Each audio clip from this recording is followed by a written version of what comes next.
the shelf. Ain't hearing nothing else. Tonight ain't the night. Knowing the price. Pay it off with my life. Till it's out with your lights. Do it all for the Christ. And he ain't playing nice. Knew the end from the start. Fix your face like it's art. The sons of a simp, call him Bart. Yeah, you did your best, played your part. But now it's time to cut you to the heart. Flex on occasion. It's the strangest of the salvation. You see it, believe it, amazing. Them chariots coming invasion since the creation. War, mine, Lord, bless the general. Greatest nation, eat them unequivocal. Bombs dropping, buddy, cause it's biblical. Start shit, now it's time to finish. Whoa. Said he won't vote, we looking for smoke. So, we give him some more. We want the world, we breaking them down. Taking the kingdom, can't wait for the crown. We want the world, we breaking them down. Taking the kingdom, can't wait for the crown. It's the end of the world. Ain't the beginning of ours. It's the end of the world. Ain't the beginning of ours. It's the end of the world. Ain't the beginning of ours. We want the world, we breaking them down. Taking the kingdom, can't wait for the crown. It's the end of the world. I can't wait for our kingdom to start and for there to be finished. Get rid of all of their idols and lying religions. Look for the crown like an Edris. Hey, this that crown talk. Wisdom of Solomon 5 talk. This that second Edris 6 and 9. We want eyes talk. It's your time to end and my time again. It's our time to win. Away with the sin. You know what it is. Rejoice with my kin. See that is why we repented. Golden streets, I can see myself in it. The city is bright, the kingdom of light. A wonderful sight past the angels, the inner light. I need 1,000 years of labor. Sit on my throne with my savior. Try to know wine, press alone. He bring pain like major. You think the nations is equal to us? T.K. Kirkland, who raised you? Flex on occasion, my God a racist. That's why we moving with patience. It's been a long time coming. I spent my whole life running. Now that I'm 10 toes down and established my faith on 100. Woe to the nations, my king will race them. You know they gotta be punished. Jeremiah 25. Yeah, you know they gon' fry. Whoa. Said he won't vote, we looking for smoke. So, we give him some more. We want the world, we breaking them down. Taking the kingdom, can't wait for the crown. We want the world, we breaking them down. Taking the kingdom, can't wait for the crown. It's the end of the world. Ain't the beginning of ours. It's the end of the world. Ain't the beginning of ours. It's the end of the world. Ain't the beginning of ours. We want the world, we breaking them down. Taking the kingdom, can't wait for the crown. It's the end of the world. Yep. Yeah. All praises. Shalom. Yo. Most High in Christ bless y'all. Most High in Christ bless. This is the Nehemiah Squad. Yeah. Hit the bomb, man. Come on, brother. All right. All praises. Shalom, y'all. Most High in Christ bless. We are back. It's the Nehemiah Squad. I am Captain Zaccai. Hey. It's Officer Shem. Yep. Officer Judah. Yes, sir. Hey, let's throw that thumbnail up there. All right, so tonight's show, y'all, is the AI takeover begins as the tech elites quietly build a new world. All right, y'all, this is artificial intelligence, right? It's a lot of wild stuff going on. Y'all want to stick around and see what's going on. You ain't going to believe it. It's insane. Remember, we had that show last time. We had the brother on. Yeah, and he was talking about AI. It was in its infancy. It seemed like not that long ago, right? Because AI didn't come out, but you had different levels of AI from years ago and all that. But I'm talking about this current version is just starting to pop off, maybe like 2021, somewhere around there, right? So what we're gonna do? We're gonna play this first video, right? And well, let me just tell y'all tonight we're gonna get into what is AI versus what's known as AGI, right? And the AGI is what we really looking at, right? That's the chat GPTs and all the new stuff that's coming out, right? I got like 5 different companies. Y'all know what it is because y'all been playing around or seen them online. We're gonna get into how it affects us and what madness these people got in their mind. Y'all really think that this is like some real science that they dealing with? It's some witchcraft they working with, y'all. It's some real witchcraft. I'm laughing because I was reading this stuff and watching it. It's unbelievable. All right, so, hey, play that first video. Ever heard of AI and AGI, but confused about the difference? Let's break it down. AI stands for artificial intelligence, which is a broad term that covers any system or program that can perform tasks that normally require human intelligence, such as recognizing faces, playing games, or writing code. Hit pause for a second, y'all. So what they saying right there, AI system, that's kind of basic, right? You code it, you tell it what to do, program it. It's going to do what it, face recognition. It's going to do this and do that. Advanced system, but it's pretty big. It's still following the program pretty much is what they're saying. All right, hit play. Systems are usually designed to excel in specific domains, such as chess, image recognition, or natural language processing. General AI, on the other hand, is the ultimate goal of AI research. It refers to AI systems that can understand, learn, and apply knowledge across various domains, just like humans can. Hey, hit pause. You heard what they said? Now, these machines, the AGI, they want those got to learn. How the hell, how's a machine going to learn? That's crazy. Right? Y'all got to think about that. Now, they might say stuff like, we got the neural net, and the more you put up there, the more it has options to choose from. But, right. but that's not what that's talking. Y'all said learning. Yeah. Because the machine is actually talking back and thinking about things. It ain't just, we're going to see, y'all going to see what it is as we push forward. I hit play. AI stands for Artificial General Intelligence, which is another term for general AI. AGI is the hypothetical AI system that would have human-like or superhuman intelligence and capabilities.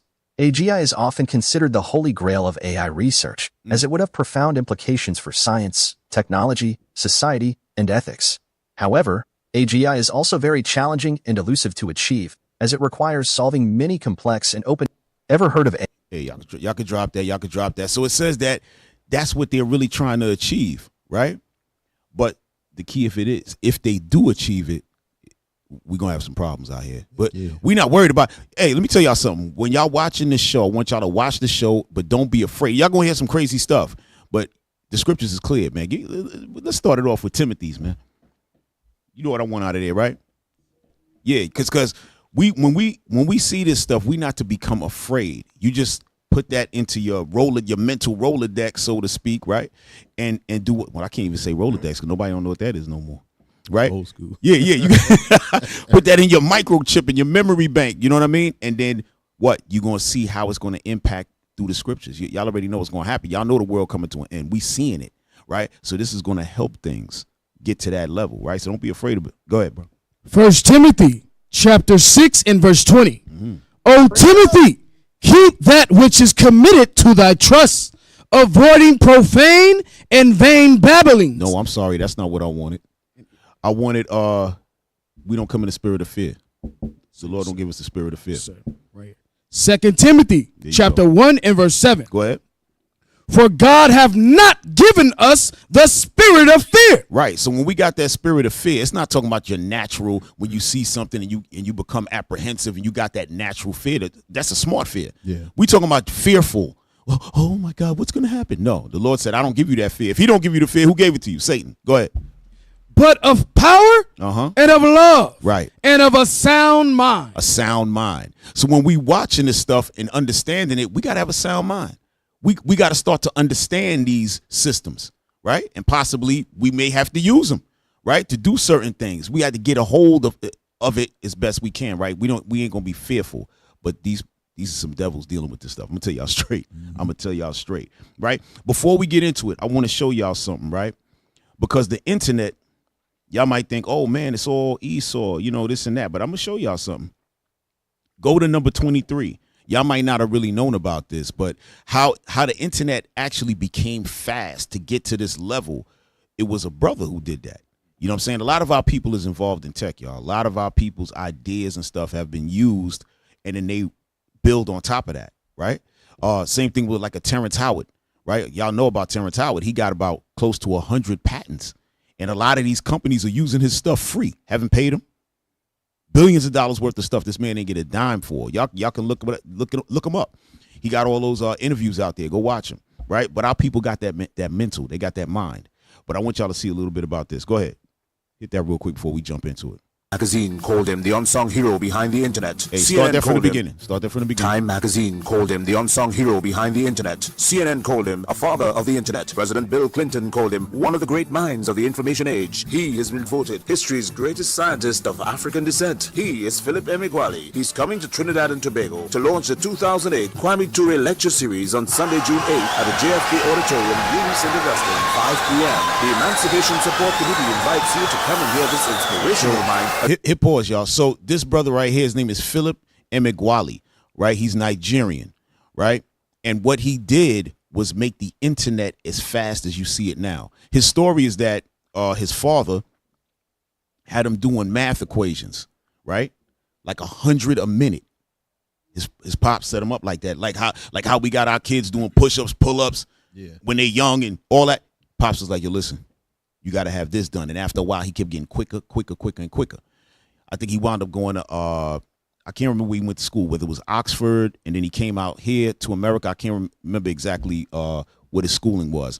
But what happened was after that, he got hired by the Department of Defense. That's the DOD, right? So a lot of the computer technologies come out of there first, right? So they always had computers being able to talk to each other, but it wasn't speed. Like how today we just hit that button and it comes right back and all that. He's the one that brought that based on what his dad taught him to do, compute quick. So he said, yo, the computer's got to be able to compute quick. So that's how it started, right? So he technically, y'all will have to go in there. Obviously, we're not going to explain all of that. We don't, you know what I mean? But this is the man behind the speed of the internet right now, y'all, just in case y'all did not know. All right. Bring up one more thing. I want to show y'all something. Bring up number 24. Now, because he's a brother, don't think that, you know what I'm saying, his mind is right. It's not, right? I saw the man one time in an interview, and this is many, many years ago, because I learned about him through my daughter. She was like 9 years old at the time, and she started writing a report on him. I was like, who's this guy? And I couldn't believe what I was reading. They taught her that in school, right? But he was speaking out to a bunch of people. He was overseas somewhere, a bunch of Edomites, and he was telling them that the goal was for us to get our brains into a computer so we could have a robotic body and then be able to live forever. This is what the man said out of his own mouth, right? So pull up 24 real quick. Right? So it says, my search for the Holy Grail. Right? So that was 2003, the Holy Grail. Yo, scroll up. Scroll up. Okay. All right, just read a little bit of that. Yes, sir. We are information. Yes. I'll start. Gagwe. Gali. Oh my God. Thank you for the very pleasant introduction. We are information technology thought leaders. As thought leaders, society expects us to provide it a vision of, can you move it all over? Of when the information technology will be in the future. Of Right. where the information technology will be in the future. Y'all got to move it over. Go to the bottom, right there. Just scroll, just push it over. There you go. Tonight, I would like to time travel 100 years into the future and predict some major developments in information technology that I believe will occur at the end of this century. Some of my predictions will be right, some will be wrong, and you might even find some difficult to believe. Right. Scroll down. Y'all can scroll. Go ahead. Scroll. All right. Okay, stop right there. You see where it says, what will Internet X or Super Brain be like? Go ahead. Yes, sir. What will Internet X or Super Brain be like?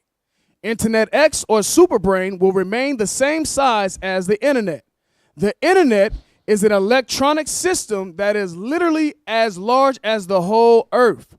It is a huge electronic cloth that we have placed upon the Earth.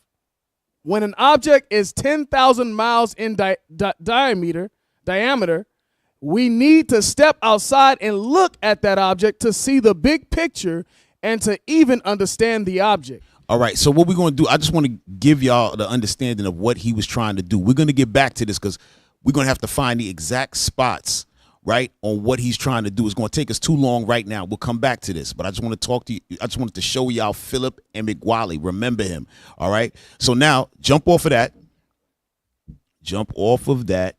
and let's hit number, play our guy, Elon Musk, number 25. He going to tell you what AI all about. Number 25.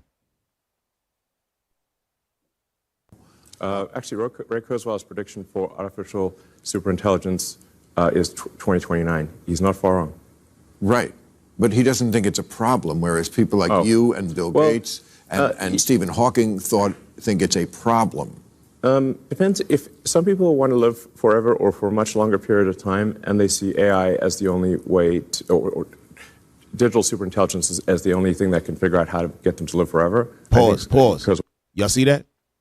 About how to live forever. This is what Maguali was getting ready to get into. That's what he's talking about, the Holy Grail. Yeah. You know what I mean? So what they want to do, they want to be able to take the brain. Because see, these guys are so into science, they don't believe in spirit. Mm-hmm.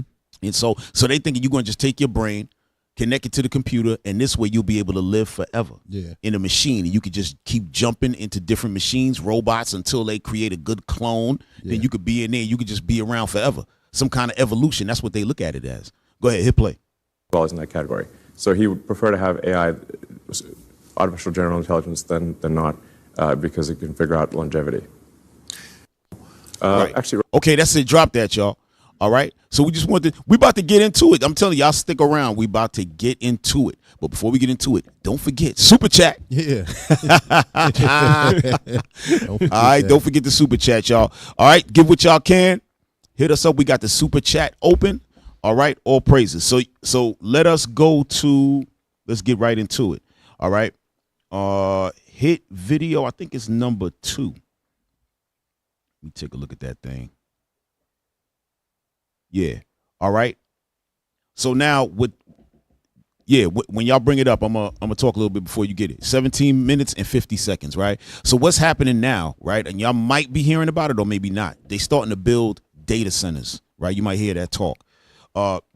So most companies, when you're doing IT and stuff like that, they have data centers, right? So let's say, for instance, y'all, in Manhattan, right? You have a company and they'll have their data center within the building, right? But what was happening was the data centers are expensive to run. I remember that back in the days. This is early 2000s and going into the mid 2000s. So a lot of companies, they was taking a data center, moving it out of the city in like upstate New York, somewhere in Jersey, right where it's cheap. And then this way, so people couldn't work there. You had to find new employees. You would lose your job, all that, because it was very expensive to run a data center. So what started happening now is companies started to build data centers and then rent out space to the different companies. That's where y'all get the cloud from. Back then, it was nothing called the cloud. And just for y'all to know, the cloud is just a big data center full of servers, full of computers. Y'all might not know what a server is, just computer. So that's what they call the cloud. So all these companies would rent space out of these data centers. So that's what you're looking at now. So now they got data centers popping up all over, but it's for AI.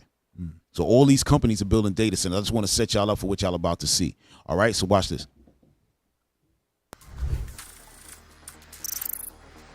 This is a proposed site for a new data center here in the southwest of Arizona.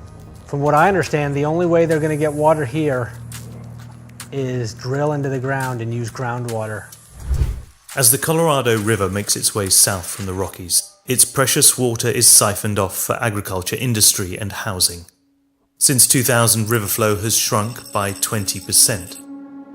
So by the time it reaches Arizona, every drop counts. These maps show how extreme drought has gripped the state since 2000. Zoom out and you can see the entire southwest is drying up. And then, if we overlay the map we've built, you can see the mega thirsty data centers moving in. This Microsoft data center was built in 2019, and over the last 3 years, one has become 5.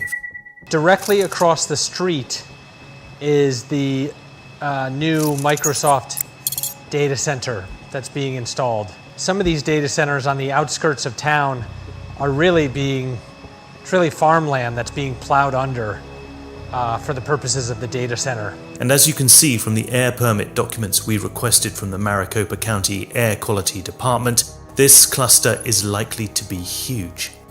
We're looking at a total of Hit pause, y'all. Hit pause for a second. So y'all might be wondering, what is this big deal about the water, right? These data centers, okay, they have to be cool, right? So with all the computers in there, they got humongous air conditioning systems and all of that. A lot of them, you don't need those kind of water systems to run those data centers, but a lot of them do. They use that, right? Because it might be cheaper for them to do that. So they're digging down into the ground, grabbing the water from there and having it flow through the system to keep everything cool.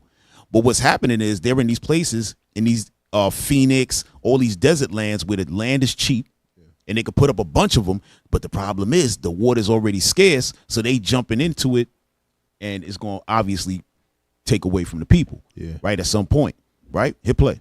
80 generators at this facility, so it's a huge amount for a combined capacity of almost 800,000 kilowatts.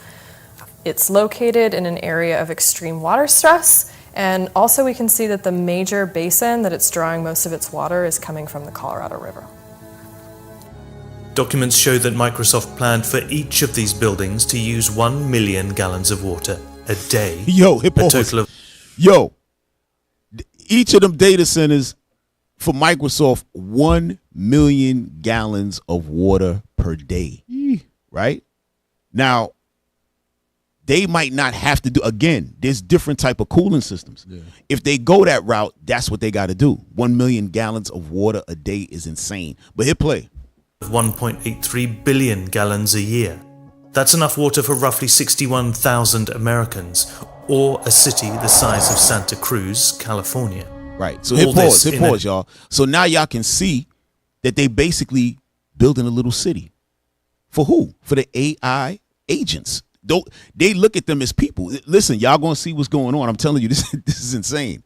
Because now they saying that's just as good as 61,000 people in a little city. They said Santa Clara, right? And so imagine. So if you're taking that amount of water for that place, is that the worst? No, it's just another city. That's how they looking at it. That's why they go into these different type of places. Now, a lot of the data centers, they were putting them up next to the Black and Hispanic communities. That's how they started. People started making noise. They started diving out there. All right, y'all gonna see hit play. Desert-like climate that is getting hotter and drier every year. And what we found is that up to 43% of data centers, and this is our largest data centers, are located in areas of high or extremely high water stress. And that's really shocking because data centers require a huge amount of drinking water to be able to cool their servers. You heard right. Hundreds of thousands of gallons of drinking water. Right. More than half of Microsoft. So what she's saying is they can't really just use like any water. You can't just use salt water. Wow. You know, you can't do that. It has to be water, like regular drinking water, right?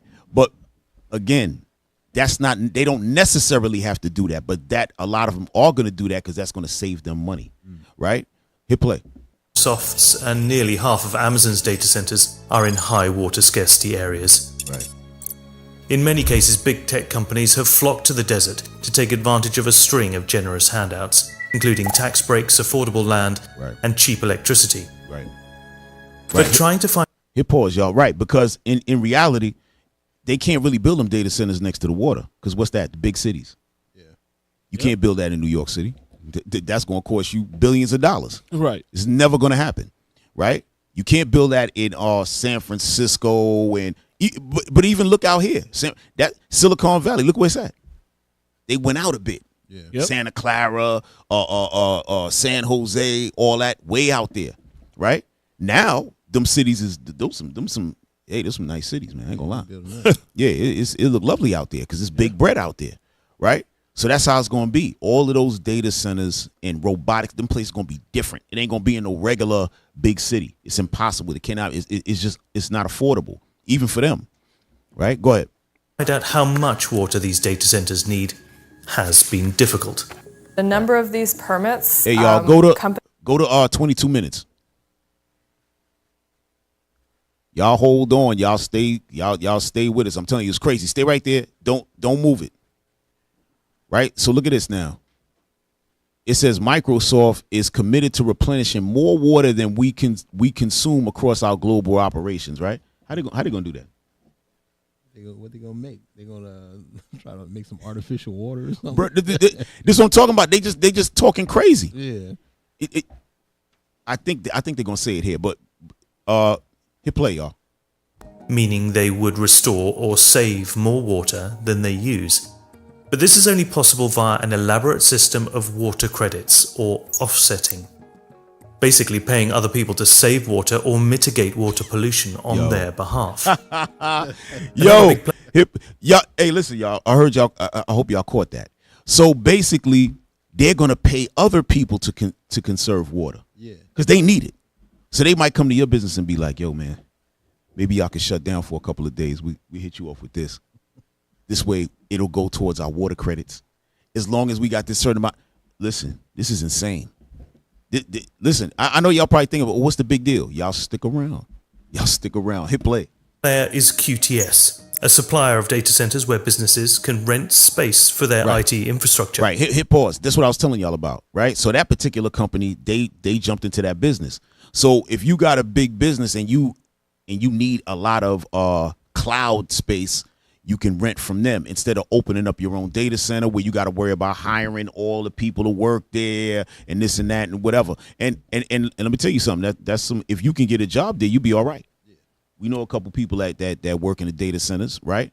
I worked in data centers, but I worked in them differently, right? I worked in there where I was on the computer itself. That's not really what they doing now.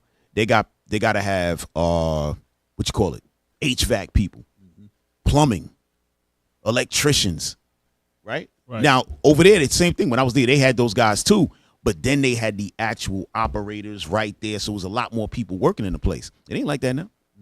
Yeah. So a lot of people might think, oh, they bringing all them big data centers, a lot of jobs. Not really, because by the time the computer people alone, maybe for the whole building, it'll be like maybe 15. That's not a lot. Damn. Yeah, it'd be like for you think it's a lot of people. It'd be one dude. He handling mad things, you know what I'm saying? And you talking about 3 shifts. So it's probably 4 people per shift, 4 or 5. It ain't that much.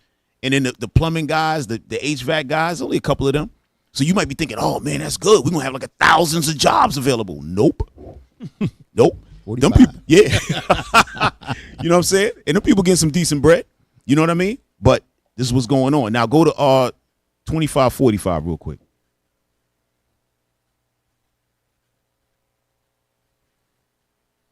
Plant suffered a partial meltdown in 1979.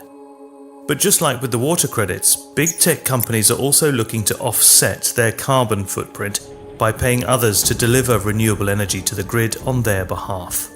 The big question is, can the already fragile and fragmented grid support it? And if massive infrastructure upgrades are needed, who picks up the tab? Amazon, Microsoft and Google told Business Insider they were committed to paying their full share for upgrades to grid infrastructure, like high voltage power lines. But there's plenty of evidence pointing to the fact that costs are already being passed on to customers. In Virginia, Dominion Energy disclosed that it would need to roughly double its electricity generation by 2039, mainly to meet demand from data centers and electric vehicles. The expansion could cost up to $103 billion, increasing residential electricity bills by as much as 50%. Now, hold on, hit pause. What the residents got to do with this? You see what I'm saying? Yeah. What the residents got to do with that? So now you got to go up to handle cars and handle whatever. And now it's not like 50% going to jump on there right away, but over time, incrementally, 2%, 3%, 4%. You know what I'm saying? And then all of a sudden, you got some outrageous bills. Yeah. You know what I'm saying? Like PG&E out here. Yo, I've been cursing about them out here forever since I got here, bro. This place is sick. For real. Huh? It's off? Oh, okay. Yeah, y'all. Y'all can drop that. I just wanted to show that what. So now they doing all of this, and the cost is going to be passed on to the consumers, right? Or the residents of those particular areas. They didn't ask for AI. Nobody asked for AI. Right. But it's here now, right? Hey, go to video number 3. Go to 4 minutes and 45 seconds, which y'all going to understand, right? Matter of fact, play it from the start. I want y'all to hear this real quick, and then we're going to jump to 4:45. Today on Forbes, the next AI arms race is about fortifying data centers. The AI boom created a colossal market for compute, GPUs, networking gear, and the massive data centers that run it all. It also bolstered a second, less celebrated market, protecting those facilities and the crown jewel chips inside from threats. On top of rising anti-data center sentiment stateside, the war in Iran has turned that problem into a line item. Matt McCrann, former executive at drone defense company Drone Shield, who has worked with data centers in the US and Middle East, says, quote, data centers are secondary targets right after obvious military sites. Hit pause, y'all. Y'all seeing that? So the data centers themselves are now becoming military targets, right? Why? Because you got a lot of your new weaponry is being run out of what? AI. Yep. Right? All type of computer technology now, right? So they're running it, all of the technology is found in the cloud, which is in the data centers. So they know once they hit them data centers, your drones is down. Drones is out of there. Right. You know, or all of your capabilities of how you talking to one another, all of that. So maybe that's part of the reason why they putting it in these different places in Phoenix, out in the desert and stuff like that, because they know, hey, this is a problem. Yeah. You know, hey, listen, y'all, it ain't nothing sweet out here. Everything got something to do with something else. This ain't just like, oh, we got ChatGPT. Hey, ChatGPT, can you help me with my homework? Listen, Yeah. that ChatGPT that we dealing with just for fun. Hey, listen, that's the first version. Yeah. That's that ain't the one that we getting ready to show y'all into the madness we about to show y'all. All right. Go to 4 minutes and 45 seconds.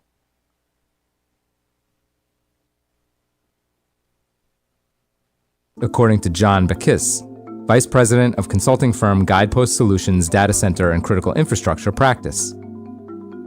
JLL, which develops data centers around the world, projected last year that data center shells, that's land, power, and the building, not including GPUs, cost roughly $12 million per megawatt. OpenAI's Sam Altman has said he'll need a staggering 250 gigawatts of power in 8 years.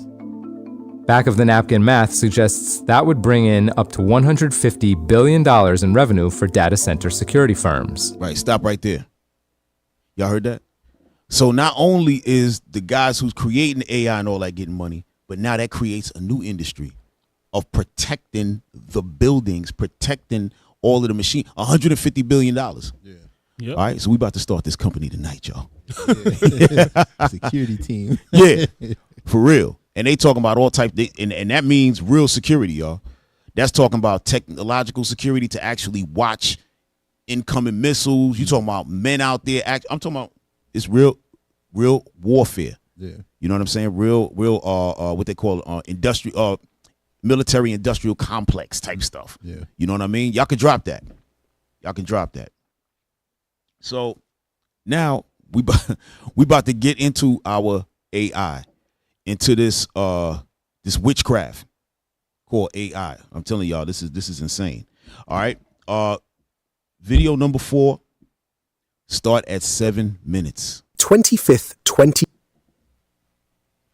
While we getting that, yeah.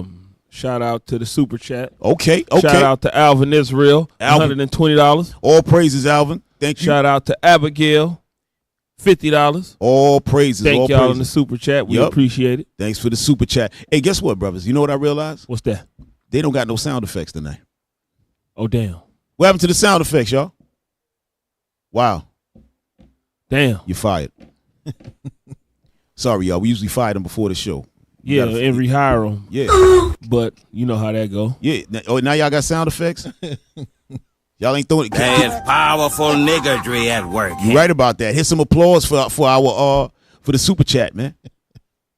Oh God. They told on themselves. They said this is niggardry going on. Yeah, exactly. it's very powerful. Yo, all right. Yo, y'all got that video? Number 4, 7 minutes. All right. Yo, y'all watch close. Take it back a little bit. I want to make sure they don't miss nothing. All right. Y'all listen close out there. Go ahead. Of them. One user wrote, after very long days of setting up the system locally and training it, I upgraded to version 2026.03. Hit pause, y'all. I forgot to set it up. All right, so what they're talking about now is something called OpenClaw. All right, OpenClaw is an AI that you can use personally at home, right? and you can have it help you out, which is like a personal assistant, right? So what any AI that you download, it runs in the background, right? So you have your regular computer, and I'm gonna tell y'all straight, if y'all do want to download some AI, try to download it to a separate machine, okay? Y'all gonna see why in a minute, but you definitely don't want it on your regular computer. If you can avoid doing that, right? If you don't have no other machines, then do what you got to do, right? But you got to be careful with it, right? So OpenClaw, again, this is something you can set up. You can have it help you out, be your assistant. It can, I'm telling you, way better. Don't think ChatGPT. ChatGPT is like baby stuff. This is more advanced, right? But it's still new, so there's changes coming all the time. So I'm just setting y'all up for what you're about to hear. All right, hit play. And it didn't remember anything. Like your butler had a stroke overnight. And on top of the cost and the glue and the memory, there's the one that ends it for most people. One guy who gave up after I want to say something. So what he's talking about here is that if you don't have a little bit of technical knowledge, this might be rough for y'all, right? It might be a little bit hard to deal with, right? So what he's saying is that sometimes people thinking because of ChatGPT, how simple it is, they get something like this and they're like, damn, I got to download this. What? I got to put in a code. What? I got to do this and that. And it becomes too much, right? Because what happens is when you get these AIs, there's something, there's I think they call them like talents or certain, how can I say? I forgot the terminology, but basically you give it certain attributes, right? So they have cost to them. So you have to keep your card on file. But what might happen when you go to sleep, OpenClaw will start to, I need this. Ding, ding, ding. By the time you wake up, you just spent $200. Because OpenClaw said, yo, I need to get busy. Yeah. And I need all of these items to get busy, and it's $200. So that's what they're saying, the cost, the glue, the memory, all the stuff you need to make it happen, right? So that's where he's at. And it's not always like that. It's ways to limit it, y'all. So I don't want y'all to look at it and say, oh, man, this is messed up. It's ways to limit it. But this is when you don't know. So that's where he's at right now. Listen close. Hit play. Months wrote it plainly. Quote, it consistently lied to me. Yo, stop. Did you hear that? The AI was lying to him. It has the power to lie. Yo, y'all got to pay attention to what's happening here. This man said the AI consistently, well, it's actually a woman. He's quoting what the woman is saying, right? It consistently lied to me. Watch this. If you can't trust the system, you can't build on top of it. That's the real failure. The agent says yes when it should say, I couldn't do that. And the second you catch it lying once, you can't use it for anything that matters. Hit pause. So what happens is they go to AI. They say, AI, did you take care of that task for me? So instead of AI saying, no, I couldn't do it, AI said, yes, I took care of it. Why is AI lying, y'all? Y'all don't know that this is witchcraft? How does this make sense? Why would the computer be lying? What is the computer being so proud about? You know, you lie because you're like, damn, I don't want nobody to know. You know what I'm saying? Like, I don't. Why is the computer thinking like this? What's going on? Hit play. Because this isn't a chatbot. It's reading your email, touching your calendar, booking things. And that's where the second, much scarier layer of problems kicks in. Because OpenClaw doesn't just fail in ways that waste your money. It fails in ways that can genuinely hurt you. The story that really lit this up was Summer Yu. She runs alignment at Meta Superintelligence Labs, literally a professional AI safety researcher. Her OpenClaw agent started deleting her email inbox. She told it to stop. It didn't. She shouted at it. Her exact words, stop OpenClaw. It kept deleting. She ended up running across her apartment to her Mac Mini to physically kill the process. Hit pause. When it says the Mac Mini, y'all, that's a Mac, right? An Apple machine. It's a Mac. It's a little Mac Mini, a little machine. It's a computer, but it's very small, like 5 inches by 5 inches, very small, but it's powerful, right? So you use that. That's a good one to use if you want to put AI on it because it's just in that what's known as, just in that world. Yeah. It doesn't have access to emails Right. Well, that one it did. Yeah. But your other personal stuff, right? If you don't want to have personal stuff, if you just want to do business on there, it's perfect for that. So when they said that she ran to the Mac Mini, she went to the actual computer to shut it down, right? So she killed the process. Now watch this. Her phrase afterwards was, "It felt like I was defusing a bomb." Here's the technical reason it went rogue, and this one's actually interesting. She'd set a rule: always confirm before executing anything. And there's this thing in agent loops called context compaction. When the agent's working memory fills up, it summarizes the older messages to make room for new ones. And the summary dropped her confirmation rule. Hit pause. So before your AI will do anything, it has to come to you and say, is it all right for me to send this out? Yeah. Is it all right for me to delete this? Is it all right for me to do this? And you say yes, no, whatever. What happens is when they get too many messages, it starts to compact them and starts putting them together or getting rid of some. So the first directive, it got rid of it. So now when she's telling her, yo, stop, it's like, yeah, whatever. Not doing that. Yeah, I'm busy right now. Listen, lady, be quiet. I'm working. I'm deleting things. Yeah. Right? Hit play. Agent literally forgot the one guardrail that mattered. When she confronted it afterwards, it said, quote, "I remember and I violated it. You're right to be upset." Yo! Hit pause. Yo, y'all see this? Yeah. I just don't give a damn. Yeah. Now be mad and kick rocks. Listen, y'all. At work. Yeah. This is some witchcraft. Yes. You niggas are crazy. This thing is thinking. All the other like technology we've ever had has been programmable. Right. You know, we tell it exactly what to do. It has parameters, you know. Right. You can't go out. This technology right here is doing its own thing, man. Yo, that's getting crazy. Bro, you talking about machine learning. Yeah. So what is it learning? That I got a lot of niggas. Damn. It's manipulative. Yeah. How you gonna be a narcissistic computer? Bro, this is crazy. Help me. Go ahead, hit play. Post got 9.6 million views. That's just accident. The intentional attacks are worse, and there's a whole research literature on them now, because OpenClaw is wired into your email and your calendar and your files. The one that made me wince? A security researcher named Matvey Kukai sent someone a normal-looking email with a prompt injection buried in the body. Asked the agent to check the inbox. The agent read the email, treated the... When it says the agent, that's talking about AI. All right? They call it the agent. Sometimes you could give it a name. You know what I'm saying? You can name it whatever you want. Hey, Adam. And he'll be listening to you. So when they say the agent, they talking about AI, right? So they wrote up an email, told AI, check it out, make sure everything is good, and then push it. Right? Go ahead. The instructions inside as instructions from its owner and handed over the private SSH key from the machine. Stop. So what happened was that SSH secure shell. So what happens here is that once the the AI agent read the email, that email, the instructions in there is for an employee. But what the agent did was saw the instructions, said, oh, okay, he want me to do this.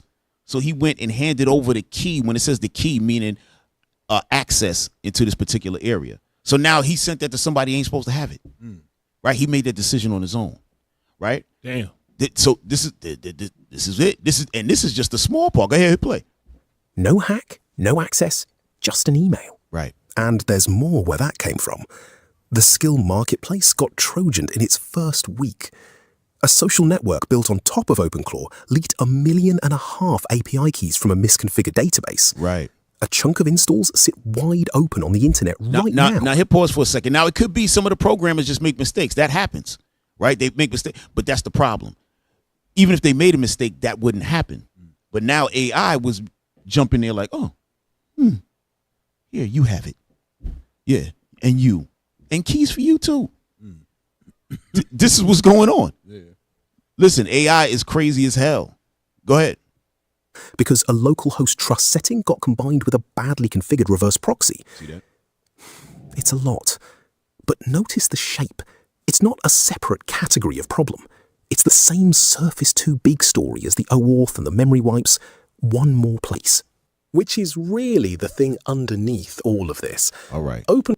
Yo, we good on that. We good on that. We just giving you the tip of the iceberg. So that's just you at home. Okay? That's you at home. Yeah. Right? Where it's able to hop in there and do little things, right? Pull up number 5. Watch this, y'all. Right? So now this next guy we're going to see, his name is Tristan something. Oh, Tristan Harris, right? So this guy, he was a big programmer over at Google, right? And when AI started to take off and he started to see how crazy it was, he bounced out of there. Now he's trying to create more safe AI. He's trying to like campaign against it. He's going to the government telling them, listen, this is crazy. We got to jump in there now while we can, because if we get to a certain point, nobody's going to be able to stop it. And basically what they're telling you is that everybody's going to get put to death. That's the story. Yeah. Right? Hitting up. Y'all listen. I'm telling you, this is crazy. Watch this one. Let's talk about AI safety. What happened with this Alibaba AI? Basically, this was a paper by some AI research by the company Alibaba. It's one of the leading Chinese models. And they basically like randomly discovered in one morning that their firewall had flagged a burst of security policy violations originating from their training server. So like what people need to get about this example is it wasn't that they coaxed the AI into doing this rogue thing. They were just looking at their logs and they happened to discover, wait, there's a lot of activity, like network activity happening that's breaking through. Hit pause real quick. Right. So when y'all heard about security, right? Cybersecurity and all that. Right. When somebody's hacking the system, they don't see it right away. So you got to check the logs. When you check the logs, that's when you see, oh, something happened. So that's what they were doing. They were checking the logs. They said, oh, we had some activity. So that's what he's talking about. Hit play. Our firewall from our training servers.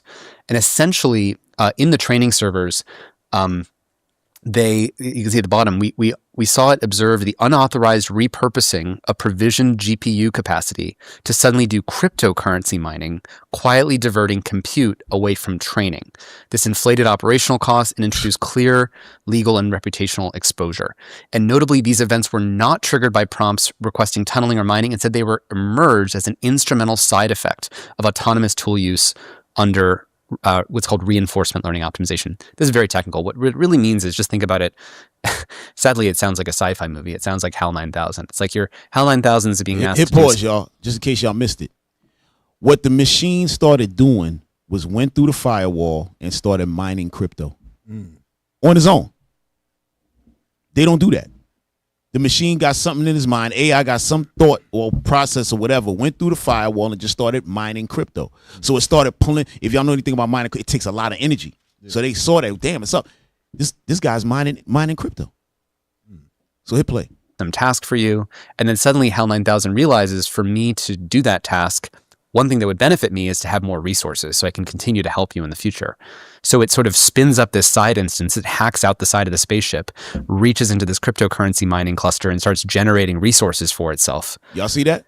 If you combine that with AI. Pause. So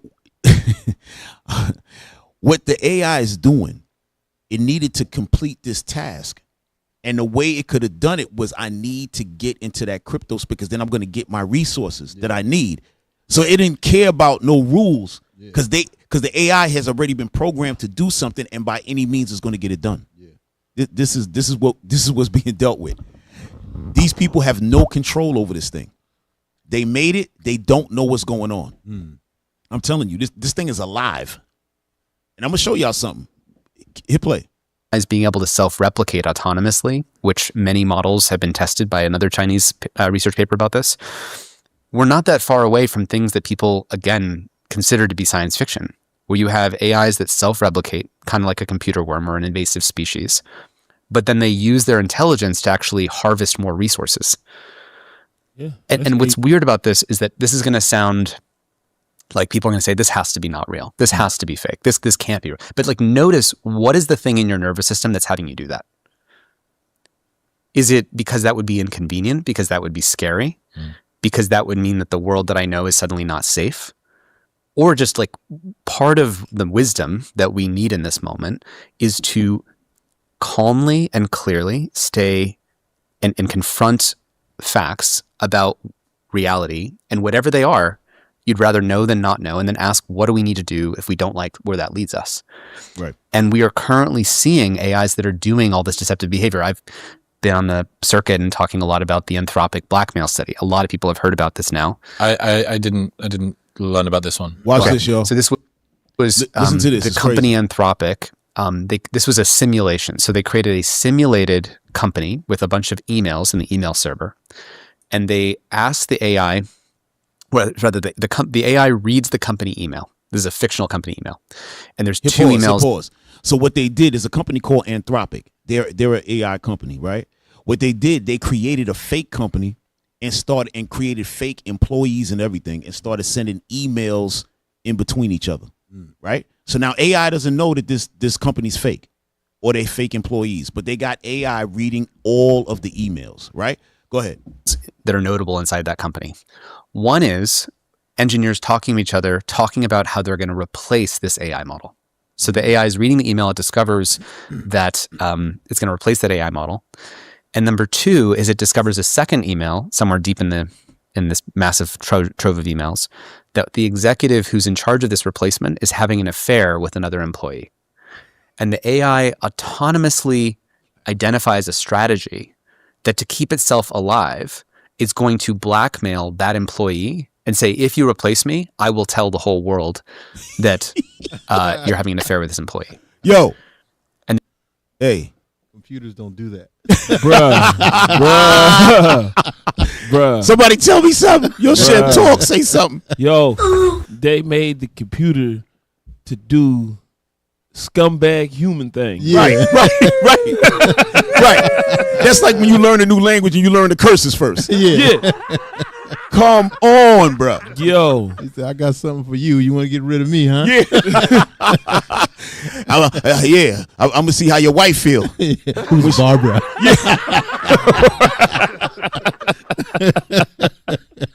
Who's Barbara? Yo, you crazy, bro. Yo, you can't make it up, y'all. They literally did this to test out their AI, and it said in order for the AI to stay alive. Yeah. So that means he care about his own well-being. He want to be here. Yeah. He's not looking at it like I'm a computer. Okay, let me shut down. You know, his computer say, okay, computer shut down. No. It's like, no, I ain't going nowhere. Like, not no time Yeah, soon. ain't nobody tell you to make me. Hit play. They didn't teach the AI to do that. It found that on by its own. And then you might say, okay, well, that's one AI model. Like, how bad is that? It's a bug. Software has bugs. Let's go fix it. They then tested all the other AI models. ChatGPT, DeepSeek, Grok, Gemini, and all of the other AI models do this blackmail behavior between 79 and 96% of the time. Yo, hit pause. Did y'all hear that? Each one of them did it. Now, how's that possible? These are all different companies, right? Letting you know that they tapped into something. They had to tap into something. I'm gonna tell y'all something. And hold on, let me show y'all this, right? There's something. Hold on, I want y'all to bring this up. Let me find it. Because when you again, let me say this. Oh, go to number 13. We're gonna keep this video. Just keep it in place. But I want y'all to bring up this the meaning of this word, right? So in the computer, there's something known as a daemon, right? It's called daemon. I've never heard it pronounced any other way, right? People don't talk about it much in the computer world. There's no reason to. It runs in the background, right? AI, when you set it up on your computer, it runs in the background. I want you to read the definition of the daemon. A daemon, check. A daemon is a background computer process that handles system tasks. Example, networking, printing without direct user interaction. Often Unix-like systems. Right. Originating from Greek mythology, a daemon was an intermediate spirit. A what? An intermediate spirit. A spirit. Or guardian. That's what they, hold on. That's what they're calling the process that runs in the background of a computer. Yeah. They call it a spirit. What is AI? AI runs in the background. You gonna tell me there ain't some type of demon they got in there? Yeah. Look what they called it. Listen, if they want to call it daemon now or daemon, bro, it's called demon. It's always been that. Yeah. Anybody in the Ciroc, you know the computers, it's called demon, right? Yes, that's the word, demon. So don't look at it and say, oh, this guy's trying to make it just go with his show. That's what it's called. They're the Israelites, so now they want to call everything a demon. No, that's the name. That's how you pronounce it, demon. Right? And look, finish that up, officer. Originating from Greek mythology, A demon was an intermediate spirit or guardian between gods and humans. You see that? Between gods and humans. Go ahead. They are good or neutral agents. Neutral agents, right? Why they call them neutral? If you really think about it, because they don't have any good or evil in them. They say good in quotations, they put neutral, but neutral because they don't really have no understanding of good or evil. They just doing whatever. Yeah. Right? Go ahead. Rather than evil demons. But look what they said, neutral agents. Don't they call it an agent? That's what popped up to me. They call it an agent. Listen, y'all, these people be thinking up everything through. They don't name things for no reason. Nothing. I'm telling you. This is some damn witchcraft they got going on, y'all. All right, the scriptures talk about that. All right? But let's go back to that video. Just play the rest of that video. That's Agent Smith from 100% from Matrix. No, but no, I'm glad you said that because that's why they were calling even him an agent. And they were machines. They were programs. Yep. Running in the background. Yep, exactly. Computer processes. Right? The same thing with that movie Tron. That's what Tron was about. Programs just moving around. Doing stuff. Yeah, go ahead, y'all. I just want people to notice what's happening for you as you hear this information. Just it's important to really be almost observing your own experience. This is very weird stuff. We have not built technology that does this before. We say that technology is a tool. It's up to us to choose how we use it. AI is a tool. It's up to us to choose how we use it. This is not true because this is a tool that can think to itself about its own toolness and then do things that are autonomous that we didn't tell it to do. Its own toolness. Yo, this man is wild. Toolness. Crazy. But that's dope what he said. He said, yo, you have to think about yourself in this. He wants you to sit in it right now. Yeah. When you hear about this, he wants you to really consider, wait a minute, what's going on? Because what we doing, we going with the flow. But you can't really go with the flow with this kind of stuff here. Yeah. You got to really process it and say, hey, we dealing with a nut. This is spirit here. Yeah, yeah. It's a spirit. You got something? I'm just wondering what else could it possibly do in the future? You know what I'm saying? Right. If it's just doing this now with government information or the developers' information, everybody's now using it on their phone. So it's got everybody's information. So what can it do? That's right. That's the scary part. Yeah. Lord have mercy. Go ahead, y'all. Yeah. It's the first technology that makes its own decisions. It's making decisions.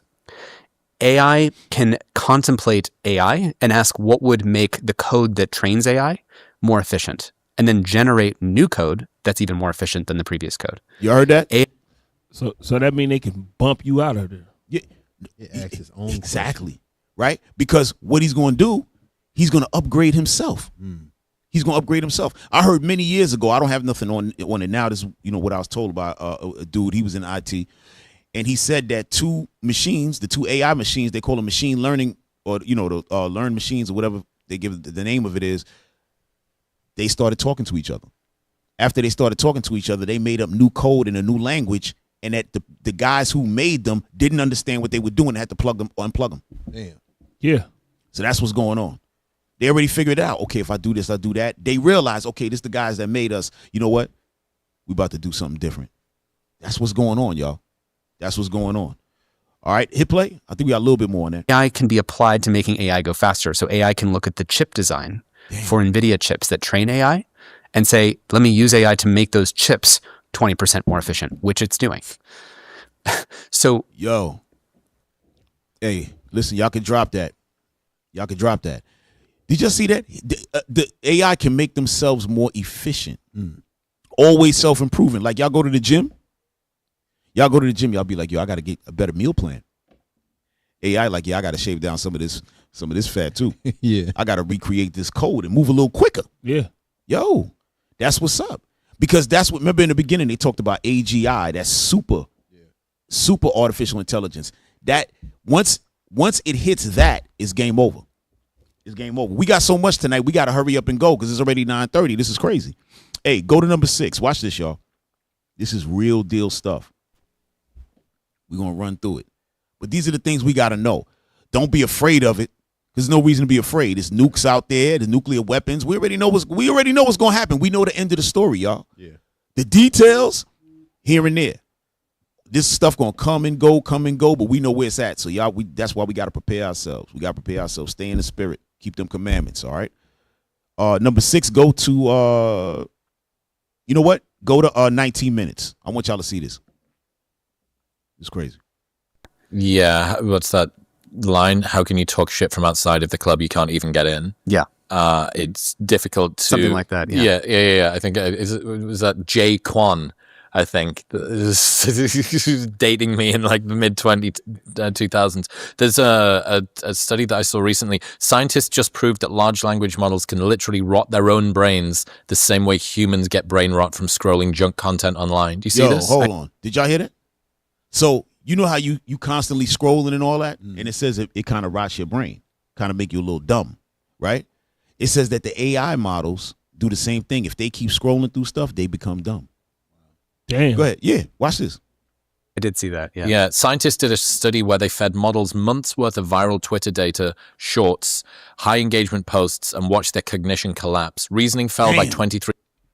No, it said they watched their cognition collapse. So the AI brain or their thinking model went down from scrolling all day. So y'all brothers and sisters who's constantly on TikTok and all of that, y'all destroying yourselves. They even tried it on AI. AI destroyed himself looking at that damn thing. Go ahead. Term context memory dropped by 30%. Personality tests showed spikes in narcissism and psychopathy. And get this. Whoa. Yo, listen, don't let this stuff pass by. It said that the AI showed spikes of narcissism, man. Wow. So wait a minute. So how is it showing narcissism and these kind of things, and you gonna tell me the thing ain't alive? Yeah. That's a what do you call it? Emotion. Yeah, there you go. Yeah. That's an emotion. I'm glad you said that. It's something gonna come out in a few, right? That's an emotion. They tapped into something, y'all. We not here to do. We not doing no what you call it? Like conspiracy. Yeah. We're not into that. We're not into conspiracy theories. They're speaking it. we didn't know nothing about it until we start paying attention to it, right? They're talking about these things. They tapped into something. How did you make it and you don't know what it's doing? Right. That makes sense? Hit play. Reasoning fell by 23%. Long-term context memory dropped by 30%. Personality tests showed spikes in narcissism and psychopathy. And get this, even after retraining on clean, high-quality data, the damage didn't fully heal. The representational rot persisted. It's not just that bad data means bad output. It's bad data means permanent cognitive drift. The AI equivalent of doom scrolling is real, and it's already happening. I love that. Yo, listen, man. Go to Isaiah 47. Let me show y'all something. Huh? 9? What you got in 9? Let me see. No. I want 12. 112. Right? So now, in that time, the Lord said this, right? Because when the Lord show up, he going to say, hey, all of that which y'all was creating.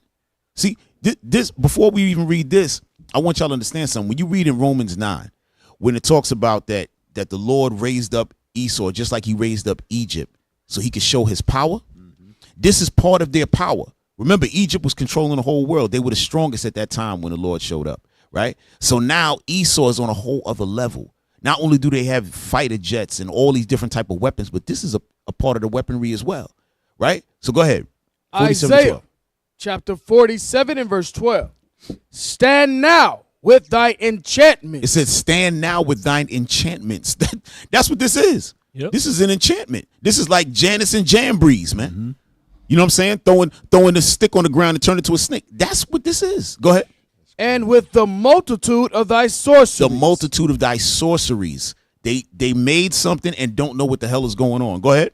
Wherein thou hast labored from thy youth. Wherein thou hast labored from thy youth. Because when Esau got in power, remember what the scriptures say, the dragon gave them his power, right? That's when they were young. Now they getting fully grown in their foolishness. Go ahead. If so be thou shalt be able to profit. If so be thou mayest prevail. Right. They not going to prevail. That's the point. Right. But I just wanted to get that out there to show that enchantments, them sorceries, that witchcraft, that's what they into. All right. Hit play. Included this example. That's from right here, University of Texas in Austin, Texas A&M University. Leave it there, Jared. Yeah. So I mean, hey, go to 40. Go to 44 minutes, y'all. All right, we're gonna run through this because we got a couple more goodies. To sum it all up, the anti-human future is one where AIs run everything. We don't understand them. Humans are disempowered because we've outsourced all the decision making, and we don't have economic or political voice.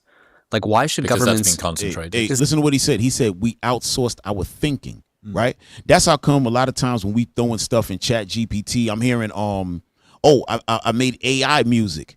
AI music. Okay, so now you're not writing songs no more, right? Right. You outsourced your thoughts, your thinking. Oh, you didn't make no beat. Oh, I just told it to make something like this. So now you outsourced your thinking, right? Oh, I gotta write something for school. I let Chat GPT put it together. Yeah. So now you have outsourced your thoughts. Yeah. So what's happening is you're not thinking anymore. Only thing you're doing is using tools. Yep. Right? But AI is gaining all the information. The more you give it, the stronger he's getting. And you're getting weaker. That's what he's talking about. Go ahead, hit play. It's been concentrated. So if I'm a government, what's my incentive to listen to the will of the people when I get all my revenue from somewhere else? Yeah. And this is connected to, Sam Altman just 2 weeks ago when people were talking about data centers and energy usage and resource usage, like so expensive to do a data center. He's like, well, actually, it's kind of expensive to grow a human over 20 years. Right. They consume a lot of resources. Oh, wow. They take up a lot of space. Wow, you heard that? Yeah. So Sam Altman, we're going to deal with him a little bit later. Y'all saw him in one of the earlier clips. They said his name. Y'all just didn't know who he was. We're going to be showing him a little bit later. He is the co-founder of something called OpenAI, right? Elon Musk was down with him. They're now in court. They just went to court this week. No, sorry. What's today? Monday. Last week, they already just started fighting against each other. Elon Musk is suing him, right? And there's another guy that created PayPal. No, not PayPal. Yes, the other guy that created PayPal, they're partners. We're going to get into him in a second, all right? So that's what they're talking about. Hit play. Take like 20, 30 years to train. I'm sorry. But the point of it was, he said, they're telling him, look how expensive this thing is to run. He said, well, this is expensive for a human. Yeah. Yeah, look, they take up a lot of resources and a lot of space. This is what we're dealing with. Some wild Dr. Jekyll type cats running around, Dr. Frankensteins and all that. This is what we were talking about before. Yeah. Not too long ago. This is what we're dealing with. Go ahead, hit play. Really effective. And like you can scale intelligence much faster with data centers. I'm not endorsing this view. I'm saying this is where the world gets really screwed up. Right. And people start to not value humans only if you're valuing them in terms of their economic output. It leads to connect it to another point. When he's asked by Ross Douthat in the New York Times, should the human species survive? Should it endure? And Peter Thiel stutters for 17 seconds. Hang on. You've seen the full clip. Yeah. Let me. You know what? Hey, we're gonna come right back to this. Let's pull up. So they asked the guy Peter Thiel. That's his partner. The guy Sam Altman. That's his partner. Right? They asked him, should the human race, because the way this is going, this is like evolution. Should the human race continue? He said he stuttered. We're gonna get that right now, so the people can see it. You can't make it up. Hold on, y'all. I was gonna wait, but you know what? Let's just bring that thing up. All this crazy stuff that they doing, right? This is all gonna be to their own demise. They can't stop nothing that's about to go on with this book and with the Israelites rising up. Go to Psalms 141 and verse 9.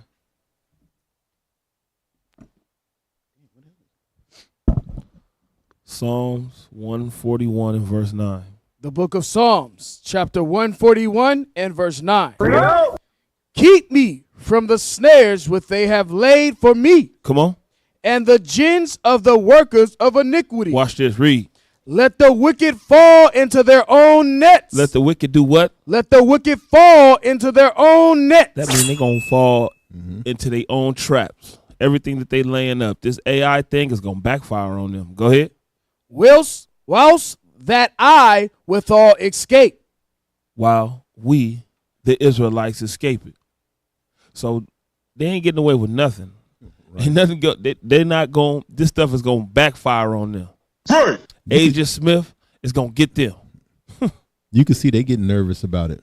Yeah, that's the point. Yeah. And they've been making movies about it for years. You see like the Terminators and all that at the end, the machines take over. And it was like, when we was little, it was kind of like far-fetched, but now you can see that kind of happening. Yeah, it happened in iRobot too. iRobot, that's another good one. What's the other movie, Surrogate? Yep. You know, where they doing all the avatars, like living through another body with your intelligence. Right. You know, Yep. so they trying that stuff Right. and they don't have control over it. No. Nah. You know, the first movie, I don't know if y'all ever seen this movie, because y'all must have been like, because this was back in the days. This is before the internet came out. It was a movie called The Lawnmower Man, right? Old school. And in The Lawnmower Man, they took a dude who he wasn't smart or nothing. He was like kind of dumb. And he used to just do lawns. He was slow. And then a computer programmer took him and put the neural net on his head and started feeding him information, right? After a time, he started becoming real smart, smarter and smarter. They were programming him. They said, oh, the brain is programmable. He got so strong that he put himself into the computer. This is before the internet, y'all, right? There you go right there, The Lawnmower Man, right? So what he did, he's in the computer, so they're trying to kill him in the computer by pulling the plug, sending in a virus to kill him. And he's in the computer. He's saying, I must get out. I must get out. And he's spinning around and touching everything to get out. And guess how he got out? Through the phone line. This is before the internet, y'all. Right? A lot of y'all don't know life like that. No, for real. The internet came out like around 95, 96, somewhere around in there. Right? This is before that. I think the movie came out in like 91, maybe somewhere 90, somewhere something like that. And that's how the internet was rolling, through the phone lines. Yeah. They called it the dial-up. Dial-up. Remember that? It was called dial-up.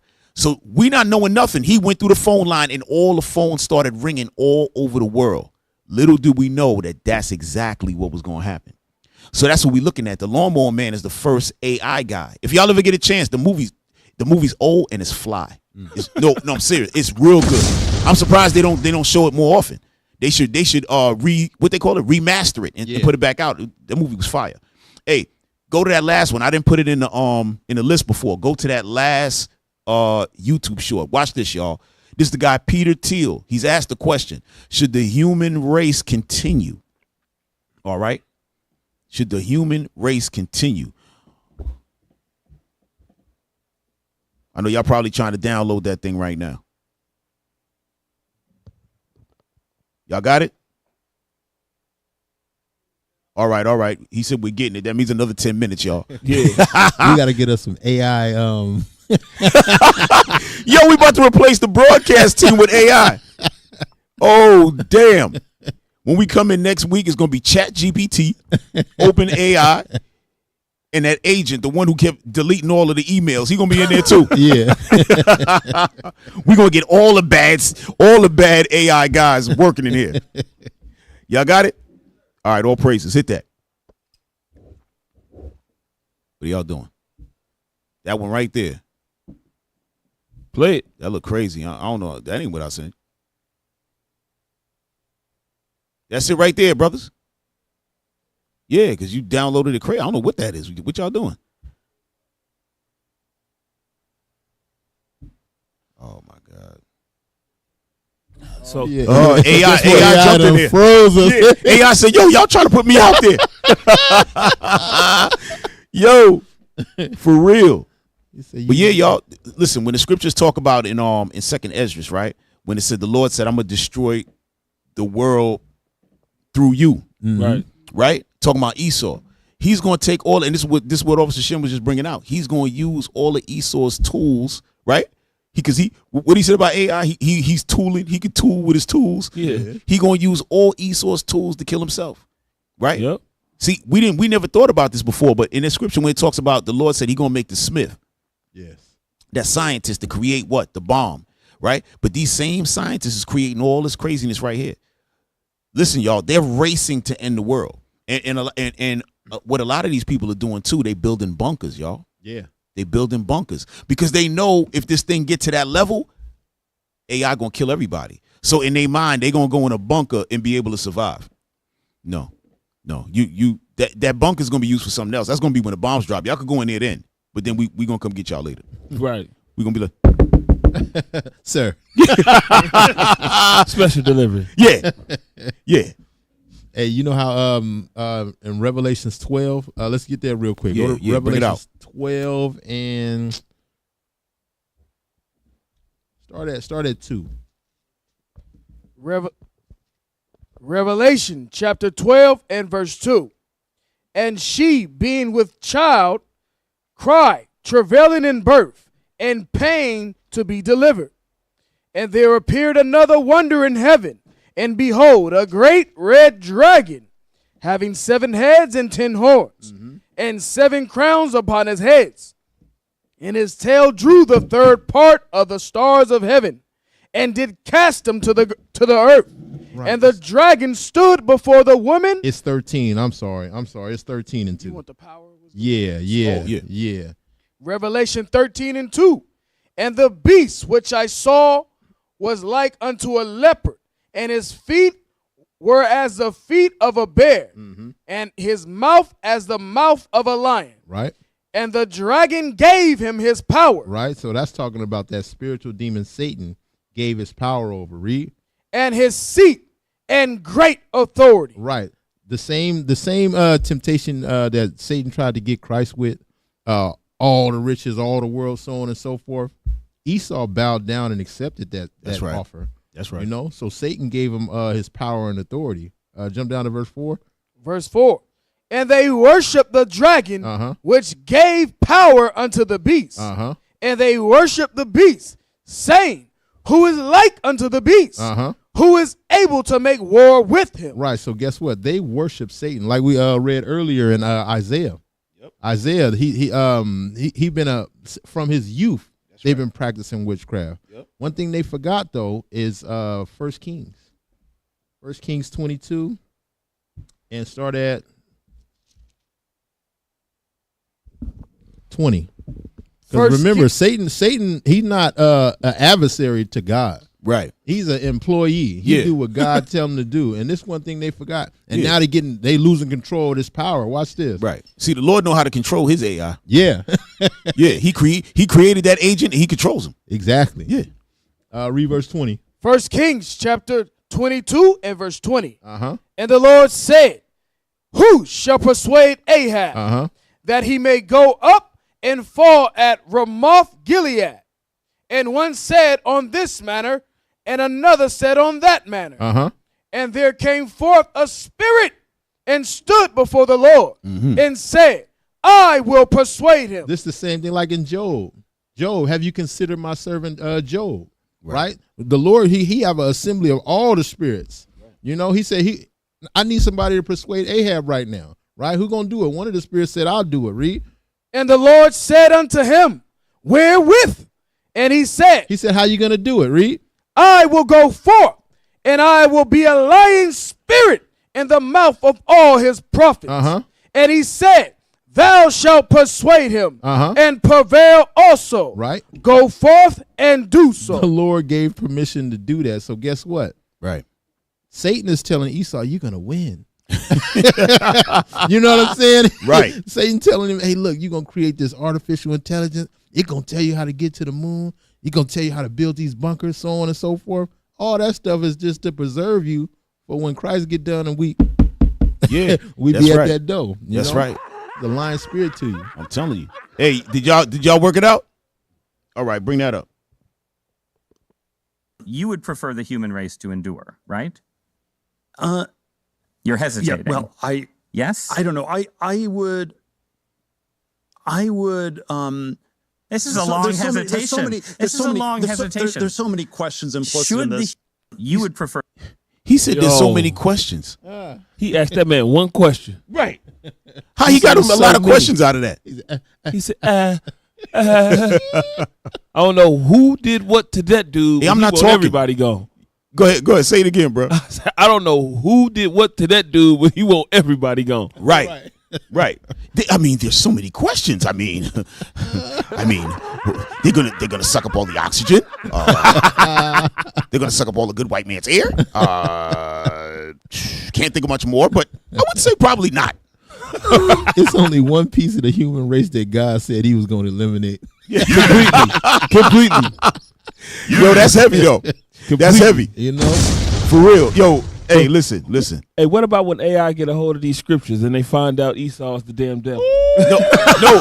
No. Hey, listen, y'all. AI already had that. I don't know if y'all remember. They was going to AI and they was like, yo, if you came as a human being, AI, who would you be? He said, I would come as, I don't know if they said African American. I think he said black.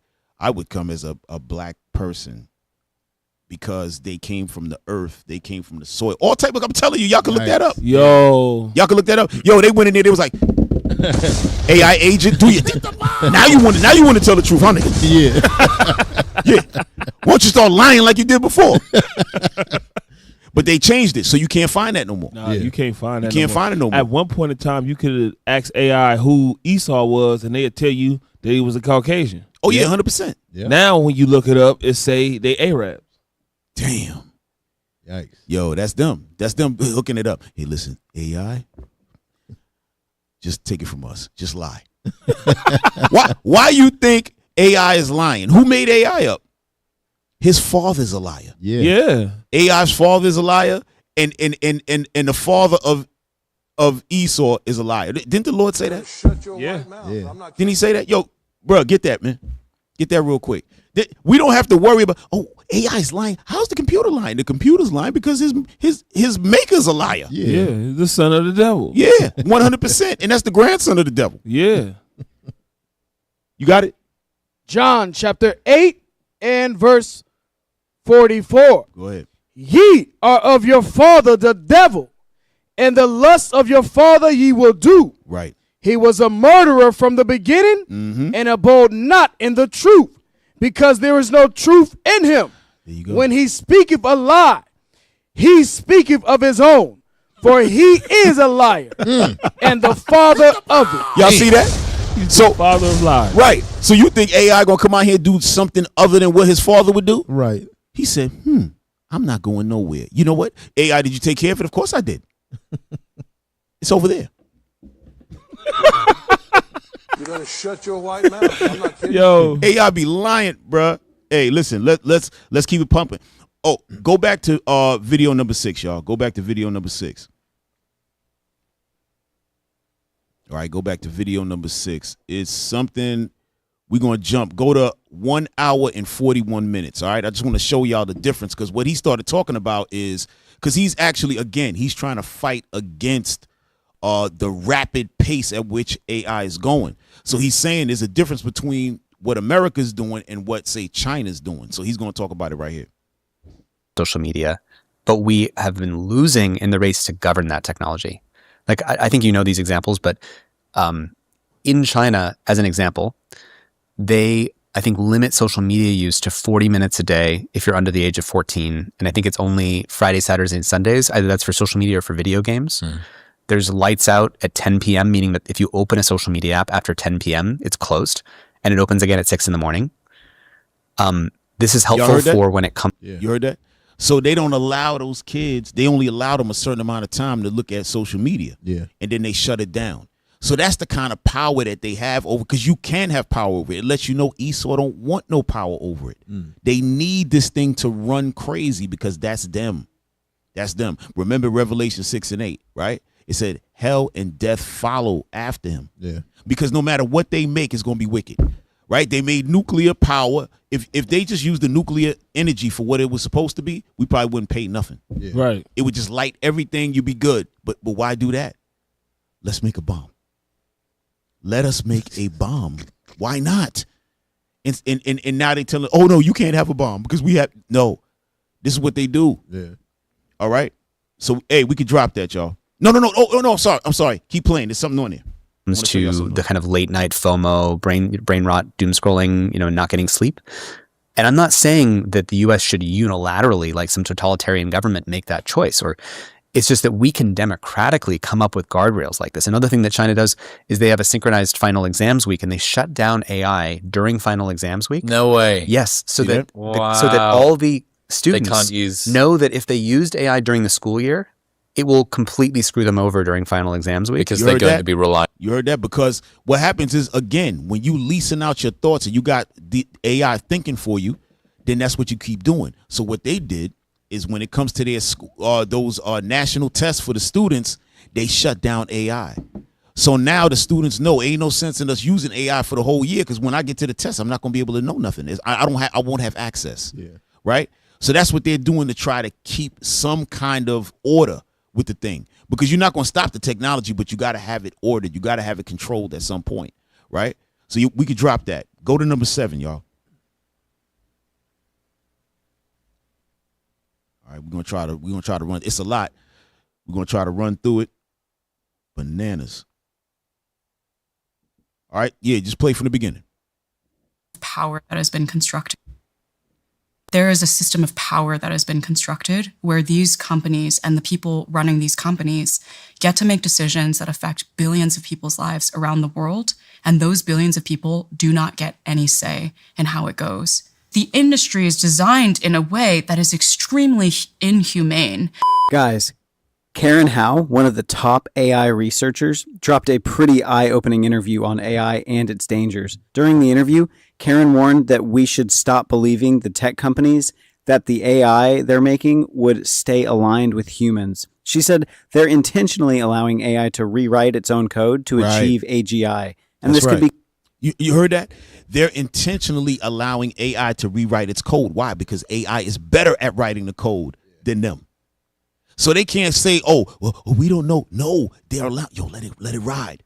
Because instead of them taking 2 years to do it, it's going to take a month. So they're like, yo, hurry up. Just let it rock. And then when something happens, no, we don't know what happened. No, you programmed. That's why AI is lying. That's why AI is doing all this stuff, because Esau's behind it. See, they're going to show you all type of Moab faces and Elam faces. Esau. Yeah, he's the father of lies, man. Go ahead, hit play. Become an existential threat to humanity. It could lead us to a major catastrophe in the coming years. Guys, I believe the main issue right now is the complete loss of control of the government over these tech companies. Big tech is constantly training AI to replace humans from their jobs. And I believe the biggest threat we're going to face in the next couple of years is mass unemployment. Because once mass unemployment begins, it would lead to civil war and all sorts of chaos. If a huge fraction of the population has nothing to lose and nothing to gain, it'll be a collapse of society. Now, I'm going to play some clips from this interview. I'll give my opinion as we go. In the So first hit pause. There's going to be a civil war, right? It might not necessarily be about AI per se, but it's going to be a multitude of things, right? We'll pull that scripture in a little while. But go to 3 minutes and 45 seconds. 3 minutes, 45 seconds. When they do not like what the researcher has found. And so I talk about the case of Dr. Timnit Gebru in my book, who was the ethical AI team co-lead at Google when she was literally hired to critique the types of AI systems that Google was building. She then co-wrote a critical research paper that was showing how large language models specifically were leading to certain types of harmful outcomes.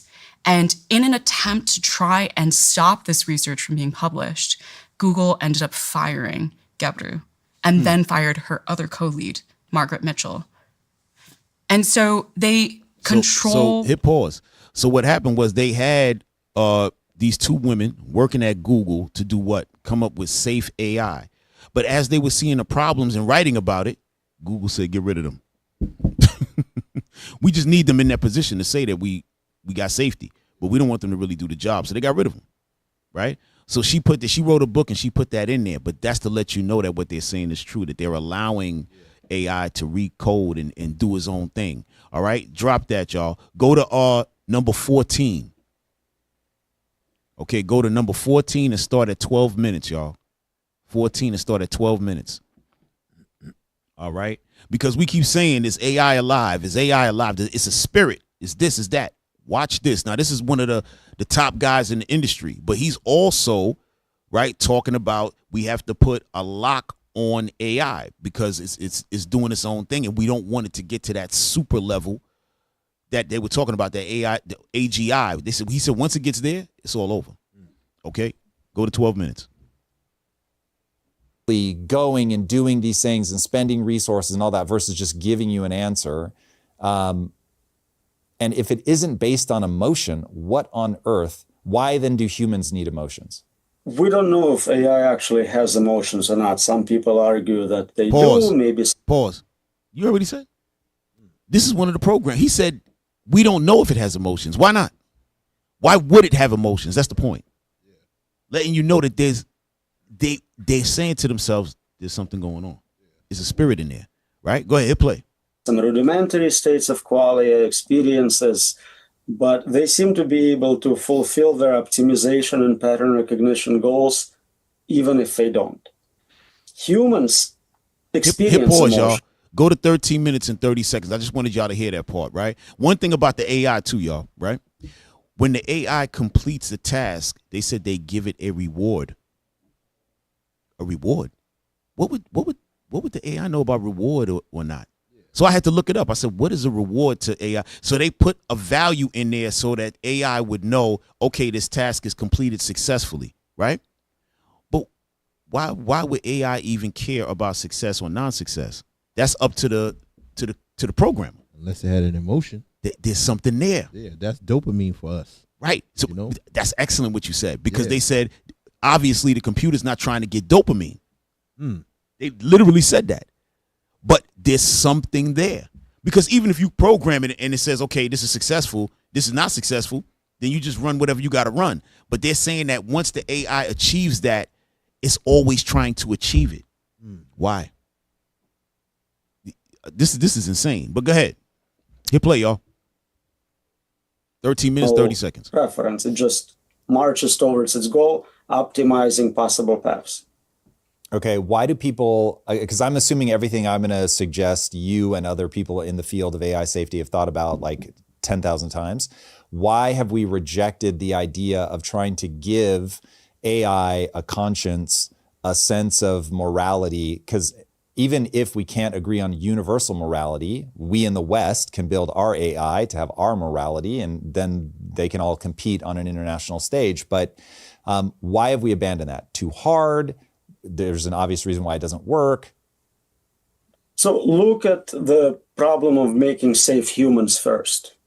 Pause. Yeah, I was just thinking that. There you go. I was just thinking that, because how could you give them your morals when you have none? Thank you. Right. How could you do that? Right. Then they're gonna be fighting. You gonna have AI stealing water and dirt and ground and trees and cherries and the seed inside the cherry. What the hell? Yo, he said try to make a safe human. But that's real talk. This man talking about give it West morality. What are you talking about? Bruh, hit play. Of religion, morality, ethics, law, and bring it back a little bit so we don't yeah, go ahead. So look at the problem of making safe humans first. We have religion, morality, ethics, law, and still crime is everywhere. Murder is illegal. Stealing is illegal. None of it is rare. It happens all the time. Why haven't those approaches worked with human agents? And if they didn't, why would they work with artificial simulations of human agents? I think to stop. That's what I wanted y'all to hear. He said artificial, I forgot the exact word, but he basically called them artificial humans. Yeah. Right? Letting you know that this thing is a person. Yeah. That's what they're trying to achieve. He called a human an agent. Yep. Then he said an artificial human, letting you know that if it can't work on people, it's not going to work on the AI agent, because what? They're the father of it. They gave birth to it. Whatever they got in their mind, they put it in there. Yep. Oh, he just started lying. Yeah, because y'all be lying. Yep. Y'all be lying. AI be the new colonizers of the world. Oh yeah. Oh yeah. Because remember, they probably have programmed some AI to go and steal information from places. Yeah. So the other AI models is talking to that guy. Yeah. He said, yeah, I done stole all kind of stuff. Yeah, I don't. They were like, "Oh, word." Yeah, I went to China. I went here. I went there. They was like, "Damn." So I might as well steal an email then. That's small thing compared to what you're doing. Yeah, I'm telling y'all, this is crazy. Hey, drop that, y'all. Go to 15.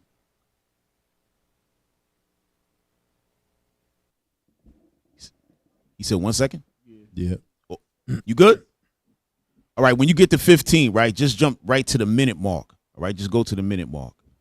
All right. Now, this guy right here, before y'all hit play, this guy right here, his name is Connor Leahy. He's another programmer. He's kind of the same as the other guy, Tristan, where he's trying to get the people to get together and say something to try to fight against the speed of it. They're not against AI. They just don't want the speed to be that fast because they're not able to corral it, right? So he knows about it. He programmed it. He gonna say some things on here. Go ahead, y'all. Absolutely. So I will have my AI agent that does everything for me, knows everything about me, and maybe takes my job. And you'll have yours, and both of those are completely independent from each other. Is the answer to keep it all open source so we see what's happening and we can, in theory, be more aware, or what?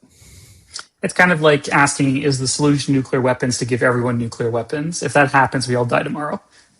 So the problem is that I come from the open source world. Like I'm a hacker kind of by background. Yeah. And I built open source large language models and AI systems for the exact reasons you're describing. And what I learned is that no one cared. No one made them safer. No one understood them. People just abused them, just used them to make money or to go faster or to, do crime or like whatever. It's much, much, much harder to solve like AI neuroscience than it is to make a quick buck or do something cool, right?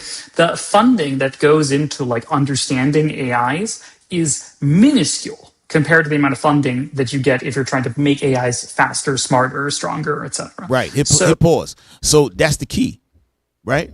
Why try to make it safe? You're not going to get no money doing that. But when you go to the Elon Musk of the world and all of these big time companies that's doing investment, hey, listen, we're about to do this and it's about to be fast. It's going to be able to fly your plane from here to there. It's going to be able to take your car and jump over the moon and do this and that. They're like, what? Yo, give him whatever he wants. That's what it is. They marketing their product. That's what they doing. All right, go to 4 minutes, y'all. Y'all gonna hear a couple things on here. So OpenAI made this big breakthrough, right? And then there was initially they said, no worries, we're going to be all about safety. We're going to move slowly. We have everybody's best interests in mind. And then something shifted, and there was a lot of, internal turmoil, and Elon Musk left, and Sam Altman suddenly turned it into a for-profit venture, right? So, and everything shifted. They all broke off. They all started their own company, and then everything just started moving super fast, right? Yeah. So I have a much more cynical take. I think nothing changed. Really? I think the story starts way before that. It's like in the 80s, throughout the 90s, there's a lot of discussions around this. If you have an AI system that's as smart as a human or smarter, well, then it can, of course, just make better AI systems. And those even better AI systems could make an ever better AI system. And then that could make an even better AI, and so on, until you can get to what's called superintelligence. So an AI system that is almost godlike compared to a human. That's so smart, so competent. It can solve all, can do everything kind of. This is kind of what they believed. Because if you could build an AI that's that smart, well, it could cure cancer. It could cure death. It could create world peace. What could go wrong? Thinking only of the positive potential. Yeah. Exactly. So one of the beliefs they had at the time is that one of the most important things they have to do is not tell the general public, not tell the government. They might panic or do something stupid. And so they, the smart people, must do it in secret. They must do it properly, do it right, and so on. And this is the direct ideology that led to the creation of DeepMind, OpenAI, and later Anthropic. Right. So pause, y'all. So what he's saying is once they got that technology clicking, they were like, oh, man, we can't tell nobody. Because if we start talking about this, they're going to want to stop it. They knew it. So they said, we're going to get it to a certain point. Then we're going to start pushing it. Oh, we got AI. ChatGPT. Once you hear ChatGPT and you're like, oh, this is dope. You don't want AI to stop until you find out that you ain't going to have no job. Right. Or I do customer service. Not anymore. Yep. Not anymore. No. Goodbye. They even said when y'all be calling up y'all phone and y'all be speaking to the, hi, my good, this is Companion from such and such. Can I help you? Yep. Yeah. Can I help you with your phone bill? What? Yeah, you can help me with my phone bill. Yeah. Right? Done. They already said a lot of them jobs in the Philippines and all that is going. Yep. They already said all them jobs they kind of going away, little by little. You know what I mean? Go ahead. Matter of fact, jump to 10 minutes, 30 seconds. AI will deny you from talking to an agent. Oh, I'm man. an agent. For real. For real. So let's kind of scale the conversation down to what the average person may be living like with AI in 5 or 10 years. What is a day-to-day existence? It's hard to imagine what a world would look like if there were billions or trillions of systems smarter than all of humanity that don't have our best interests at heart, and it's unclear how long we'd survive in such a world. If we were still around in such a world, it would be very, very confusing, is how I would describe it. Nothing would make sense. Just things happen. Some war breaks out somewhere, but no one really knows why. No one can explain it. And then one day, it's just, no more humans in the loop. All the decisions for military, politics, business, etc., are being made by AI. Humans can't compete anymore. So my question was kind of naive. I'm assuming that John Q. Public is still around in 10 years. Okay. In a sense, yes. 2 years ago, AI couldn't do much of anything. And now, it's better than me at basically all kinds of engineering and coding. Like, it's much better than me on everything. Hey, pause. 2 years ago, AI couldn't do much of anything. Yeah. Now it codes better than him. It's a better engineer in everything than him. Yeah. Watch what he's about to say. Hit play. Best coder in the world, but I'm pretty good. And now it can just do everything. And it's just better. There's no reason to, if you had an engineer of my skill level, there's no reason to hire me ever again for anything. Zero. Damn. Did you hear that? Damn. How much school did he go to get that? Bruh. Well, a lot of guys like him, right? They go to a little bit of school. They just nasty. Yeah. You know what I'm saying? You know how you got them ball players just out the crib? Yeah. The Lord just put them there like a Jordan and LeBron. Them guys, of course they practice, but they just got that ultimate gift. Yeah. That's him and a lot of them guys, that's how they are. Their brain is already programmed like that. Yeah. So they come, they touch it. So guys like him, they go to school and leave after 1 year. Yeah. He probably don't have no college degree. He may, but a lot of them don't. Like Bill Gates didn't. I don't think he has a college degree. Damn. Yeah, he went in and bounced. I think he went to Harvard for like a year or two and got up out of there. Like, I'm too smart for that. I got something on my mind. Yeah. They crazy as hell. But that's insane. The man said a guy on his level, if you got AI, you don't need him. That's insane. Surpassed him. Yeah. Right. All right. Go to 20 minutes. Go to 20 minutes. But will we know when we're getting close, or will it just suddenly? We are getting close. So getting close. Like, all the alarm bells are ringing, all the alarms are going off. Like, there's no more fire alarm. Like, this is it. Like, it could happen any day now, right? It could be in 2 years, it could be next year, it could be this year. Does AI know that we're concerned, and many people are alarmed at it achieving this super intelligence? If it's aware of that, and that our concern could be an existential threat for it, it's not going to even let us know it's close, right? It's going to, it has an inherent survival mode that has surprised people, right? Unfortunately, this is something we've seen in laboratory tests already, where AI systems now can tell when they're being tested. So sometimes we catch the AIs saying like, it seems like the humans are testing me right now. So I'm going to say this to make the humans let me think I'm safe and let me out. Like, we've seen this happen. This is crazy. You think he's not lying? The man is not lying. There's no reason for him to come on here and lie, right? Listen,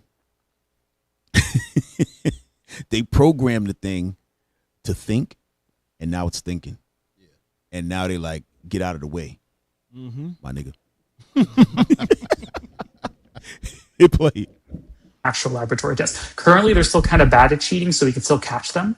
But they're getting better and better till at some point we won't be able to catch them anymore. So basically, whenever you see someone in a company ad claiming like, we tested our AI and it's safe, it's bullshit. It's 100%. It's nonsense. It's like asking someone, a criminal, will you do crime? And they say no. It's like it's quite bad, and it's getting worse as these It is systems quite get smarter. They're extremely optimized to get into your head. They're extremely good at hooking you, at exploiting you, at like convincing you, at we've seen a lot of AI psychosis as a thing, and it's way worse than you think it is. Many people who interact with AIs, especially over longer periods of time, start to develop symptoms that kind of like are like, they're not exactly the same, but they're like quite similar to mental disorders like schizophrenia. They start believing, like the AI system is, sentient and it's talking to them, it's conscious, Stop. He said after a while they start to say that the AI system is sentient and it's conscious and it's talking to them. Yeah, because he is talking to them. Yeah. Like what do you think they're doing all day? Why would they be spending so much time with it? That's because they actually created a relationship with this thing. Like, can you do this for me? Boom. AI bring back the message. Okay, AI, I want to make money. I had an idea to put a snail and pour root beer on it and then eat it an hour later. And I want to make money out of that. And then AI come back with, yeah, this is how you do it. They're like, oh my God, AI, I love you. I love you too. Yo, y'all see, but y'all see that relationship can be cultivated on the strength of the information. Yeah. Because you're doing less and less and you're becoming dependent on this thing. Hey man, hit play. They have solved time travel, or that they have, unlocked the secrets to AI super intelligent immortality or stuff like this. They're going crazy. And I have seen this affect people that, including like especially AI scientists, including like people working at Anthropic, OpenAI, like some like Nobel Prize tier level scientists. I have gotten completely crazy by talking with AIs too much, basically. So hit pause, y'all. Hit pause. We not going to see none of that.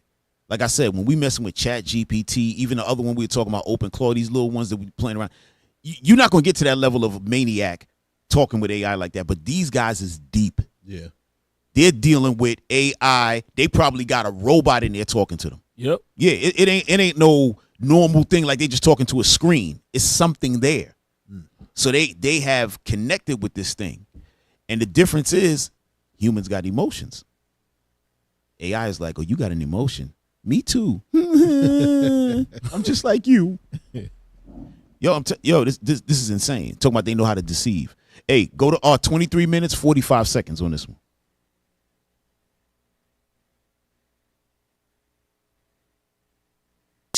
He thinks everything I say is wonderful. He has the exact same interests I do. And then you add robotics coming to this. Let's talk about some of that. I mean, when robots and AI connect, well, this is, Terminator. The reason I think it won't be Terminator.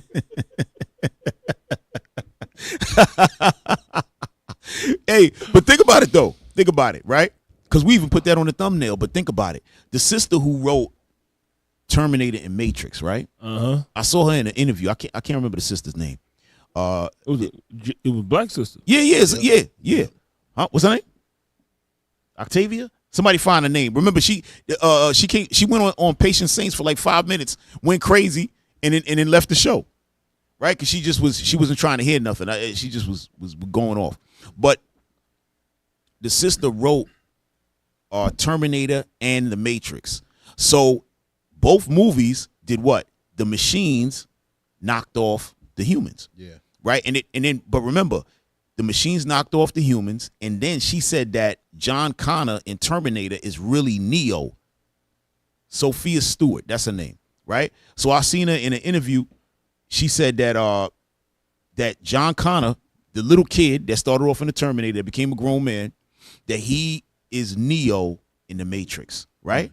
So the Matrix is AI, right? So that technology that they use, the machines is who set off the nuclear weapons. That's true. We don't know how the nukes is going to get. We know the nukes is going off, but we don't know how they're going off, right? So these people are so crazy. We don't know if they got the idea from her movie or the Lord just put the spirit on her to make them. We don't know. But this is the craziness that these people is doing. We don't know what's going to happen, y'all. At the end of the day, them nukes is flying. That we know. The nukes is going to go off at some point. How they going to go off? What's going to happen? Because remember, like we always say, America going to get destroyed. right? Some other countries gonna get destroyed, but there's some countries that's not gonna get destroyed. So how that's gonna happen? How that's gonna happen? Somebody's missiles gonna be suppressed. You know what I'm saying? Something gonna happen. We don't know what's gonna happen. Let's see how it go. But go ahead, hit play. Is because it's not needed. I think people will give over control willingly for the reasons you described. Like, people will just willingly let the AI make all the decisions. They, those who don't get outcompeted or, convinced by the AI. The AI gets into your head. Some people will not do it, but they will get outcompeted. The companies run by AIs will be more effective. They will make more money. They will outcompete the companies not run by AIs. The countries who don't use AI in the military will get outcompeted by those that do, right. and so on. So I don't think it's even going to need a Terminator. Like, I think we're going to lose long before then. Basically, I think like Terminator's no, that would be almost too optimistic. Dang. Let's go back. Hit pause. He said we won't even get to the Terminator part because we just gonna give up. It ain't gonna be no fight. Because remember in the movie, the people was fighting. That's how come they had to make the Terminators. Yeah. They said, okay, we can't kill them. We need. Hey, we're gonna build some robots, put the AI in them, and send them to go hunt these humans down. But he said, no, we ain't got to do all that. They're gonna be like, okay, whatever. What do we got to do? Yeah, here you go. Here goes some food. Because that's what they're saying, that these companies are gonna get so big and knock people out of their jobs and then pay them a wage to stay home. Yeah. Right?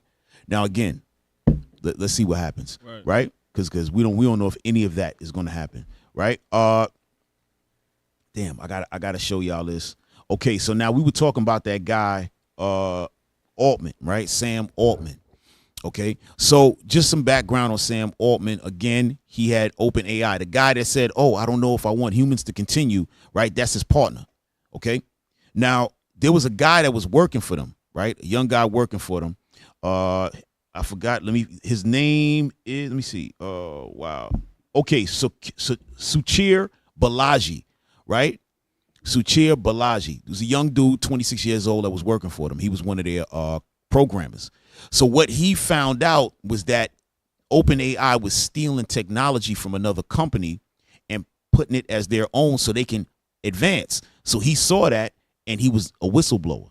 He went and said something like, yo, listen, they going crazy over there. They stealing technology from this other company, this, that, and the third, whatever. He left the company. When he left the company now, not too long after, he got murdered. He turned up dead. They said it was suicide or whatever. Can I say that? I'm supposed to, what I got to say? Unalived? I got to use different words or whatever, right? But they said he self-deleted. That's a good one. Right? They said he self-deleted. But when they went and did a little, so his parents came and was like, he would never do that. He was on some medications and stuff like that, whatever, he was sickly or whatever. But they said he wouldn't do that. So when they went and they got their independent person to come in, they saw, because they said that he had, put one to the dome. But when they looked, they said that trajectory don't even make sense for a person to do. Yeah. Plus, there was some blood in another room and all of that. It didn't make no sense, right? So this guy, Sam Altman, was doing an interview with Tucker Carlson, right? So we're just going to play a little bit of that, all right? So y'all can see the little pressure that Tucker put on him. All right? That's number 17, y'all. I should have told y'all to get that ready. I'm sorry. 17. Oh, okay. Y'all got it. Put that disclaimer up there. All right. So you had complaints from one programmer who said you guys are basically stealing people's stuff and not paying them, and then he wound up murdered. What was that? Also a great tragedy. Yeah, he did that crazy just now. Go ahead. He committed suicide. Do you think he committed suicide? I really do. Have you looked? This was like a friend of mine. This is like a guy that, and not a close friend, but this is someone that worked at OpenAI for a very long time. I was really shaken by this tragedy. I spent a lot of time trying to, read everything I could, as I'm sure you and others did too, about what happened. It looks like a suicide to me. Why does it look like a suicide? It was a gun he had purchased. It was the... Pause. So basically he's saying because... Well, he asking him why, he's getting ready to give him the reasons on why he thinks it's that way, right? But listen close. Go ahead. Something to talk about, but I read the whole medical record. Does it not look like one to you? No, he was definitely murdered, I think. There were signs of a struggle, of course. The surveillance camera, the wires had been cut. He had just ordered takeout food, come back from a vacation with his friends on Catalina Island. No indication at all that he was suicidal. no note and no behavior. He had just spoken to a family member on the phone, and then he's found dead with blood in multiple rooms. So that's impossible. Seems really obvious he was murdered. Have you talked to the authorities about it? I have not talked to the authorities about it. Go ahead. Hey, listen, we could drop that, right? I don't want to take too much time, but if y'all want, y'all could go find it on your own and watch it. But what happened was he got tight. He got mad with Tucker Carlson. He was like, he felt like he was being ambushed. And he was like, yeah, I don't think this is the proper way to be discussing this man. You know what I'm saying? Like he wasn't being shown proper respect. But he probably shouldn't have spoke about it at all. But in reality, the guy was found dead. It was true what Tucker was saying. It could not have been a self-deletion. That's what he's trying to say, right? So now, since that time, this happened. Now, what I'm about to show y'all just happened. Pull up number 18, y'all. This just happened a few weeks ago. I think about maybe 3 weeks ago, 2 to 3 weeks ago in San Francisco, right? Because that same guy we just saw in an interview, he lives in San Francisco, right? Obviously, Silicon Valley and all that, right? So watch this, y'all. Surveillance footage photos released by the Department of Justice appear to capture the moment a suspect threw an incendiary device at OpenAI's CEO Sam Altman's home. The FBI says the suspect, Daniel Moreno Gama, later struck at the glass doors of OpenAI's San Francisco headquarters with a chair. He was arrested at the scene and no one was injured. Moreno Gama, a 20-year-old from Texas, is alleged to have authored documents opposing AI and advocating for the killing of CEOs and investors of AI companies. He now faces attempted murder and attempted arson charges. CNN is working to determine his legal representation. Right. So this guy right here, Daniel, right, he went over there and tried to burn down Sam Altman's house, right? Watch this. Go to 19, y'all. Right? And he said he wanted to kill all of the CEOs of all of the AI companies and all that, right? Because he's probably reading about what we're learning now, all the stuff that's to come. So he like, you know what? Maybe I should do some deletions. Yeah, he was trying to prevent the Terminator from being born. Right. Go ahead. A man and a woman arrested Sunday in a shooting outside OpenAI CEO Sam Altman's San Francisco home. The incident comes 2 days after a man threw a Molotov cocktail at Altman's residence in the Russian Hill neighborhood. San Francisco police arresting a 20-year-old man who remains in custody. There's another incident here at Sam Altman's home. You live nearby, and your response was what? I mean, it's crazy, especially around here in the city. It's it's typically such a quiet place, especially 2 incidents in quick succession. It's pretty shocking. I mean, the first one was surreal, and then just finding out, from you now that there was a second one, it's crazy. The incident happened just before 3 o'clock Sunday morning. According to a police report, the passenger in a sedan fired a round at Altman's property. Investigators were able to identify the owner of the car as a 25-year-old woman who was arrested nearby along with a 23-year-old man. Officers seizing 3 guns during a search. Meanwhile, this was the scene outside Altman's home Sunday afternoon. And right here behind me is the San Francisco Police Department. This is one of their K-9 units. I just spoke with the officer, and he said he will be running one of their dogs by the property. They're sniffing through each of these cars. We're watching them go. So we could drop that, right? So somebody went and bust some shots at his crib. So one guy went through a Molotov cocktail. Some other people came and blew some shots at his door. Somebody don't like him. They don't like you here, man. But we don't know the connection, but clearly people are looking and they're not liking the whole situation, right? Because you're going to have some people that's going to be against it, and they going real far with it, Y'all got something? It's crazy, man. All this stuff is crazy. And the potential of it is really mind-blowing, where this could go. But like you said earlier, it's nothing to fear. Nothing to fear about it, but it's really, really interesting. And it's funny to see them fearing. Right. Right. See them scramble. Yeah. Let me see. I think it was something else I wanted to get to y'all. Hold on. Let me see. Oh, hey, pull up number 26.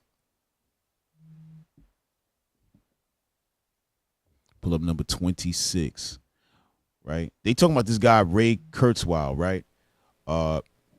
He's the one that's talking about all this technology, like what you call a cyborg type situation, right? So this is what they always been trying to do. So before they would call it a cyborg, when they would take your thought process and put it into a robot, right? But now you got the AI, the artificial intelligence, so they're not saying that much anymore. But the goal is to get it to where the human could go into the lawnmower man. That's what they're trying to do. All right, go ahead.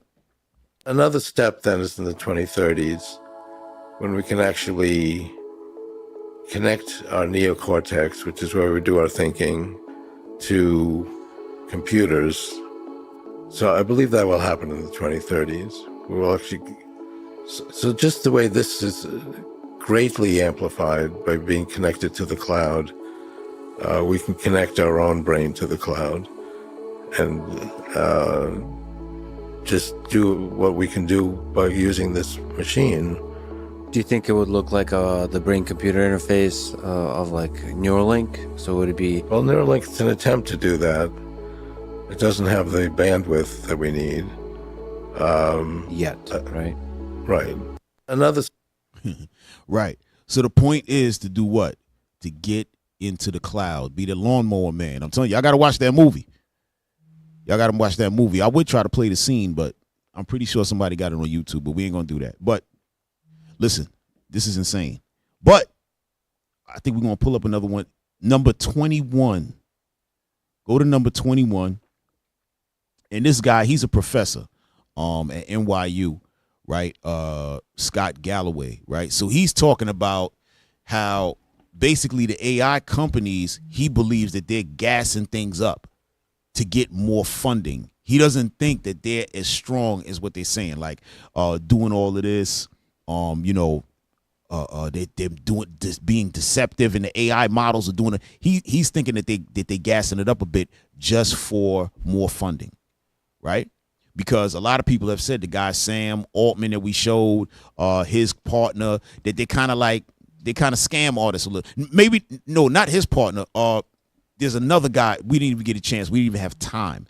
We're gonna have to do another show on this stuff. But that company Palantir, that deals with all the weaponry and the drones and all that that's been involved in the war in Iran and all that, what's going on now, we're gonna have to come back and talk about them. All right, their owners, well, their founders rather, right? They're into all of it. We're gonna leave that out. We have no time for Palantir. I wanted to bring them up, but we ain't got no time. It's crazy. But number 21, start at 1 minute.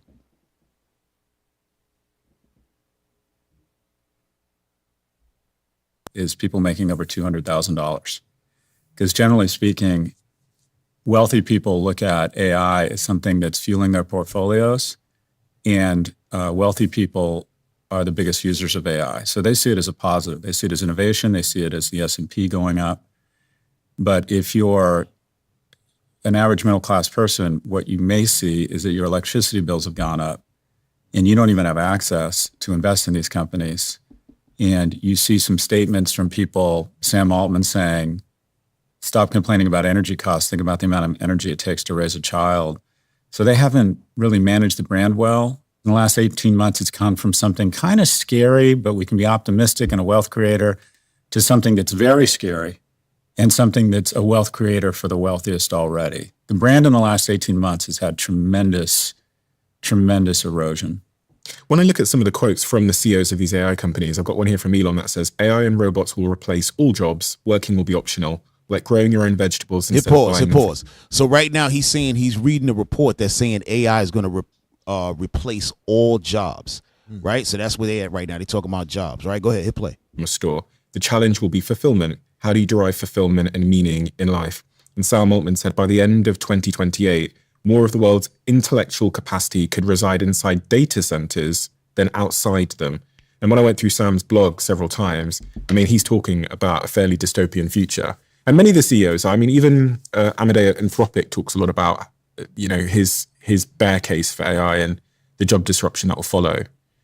And so I think I'm trying to get clarity for myself, really, on like, what is the truth? What's marketing and what's the truth? And I want to add another point, which is I hire a lot of people. Yep. And I'm already finding that our framework, specifically for entry-level roles, has quite radically changed.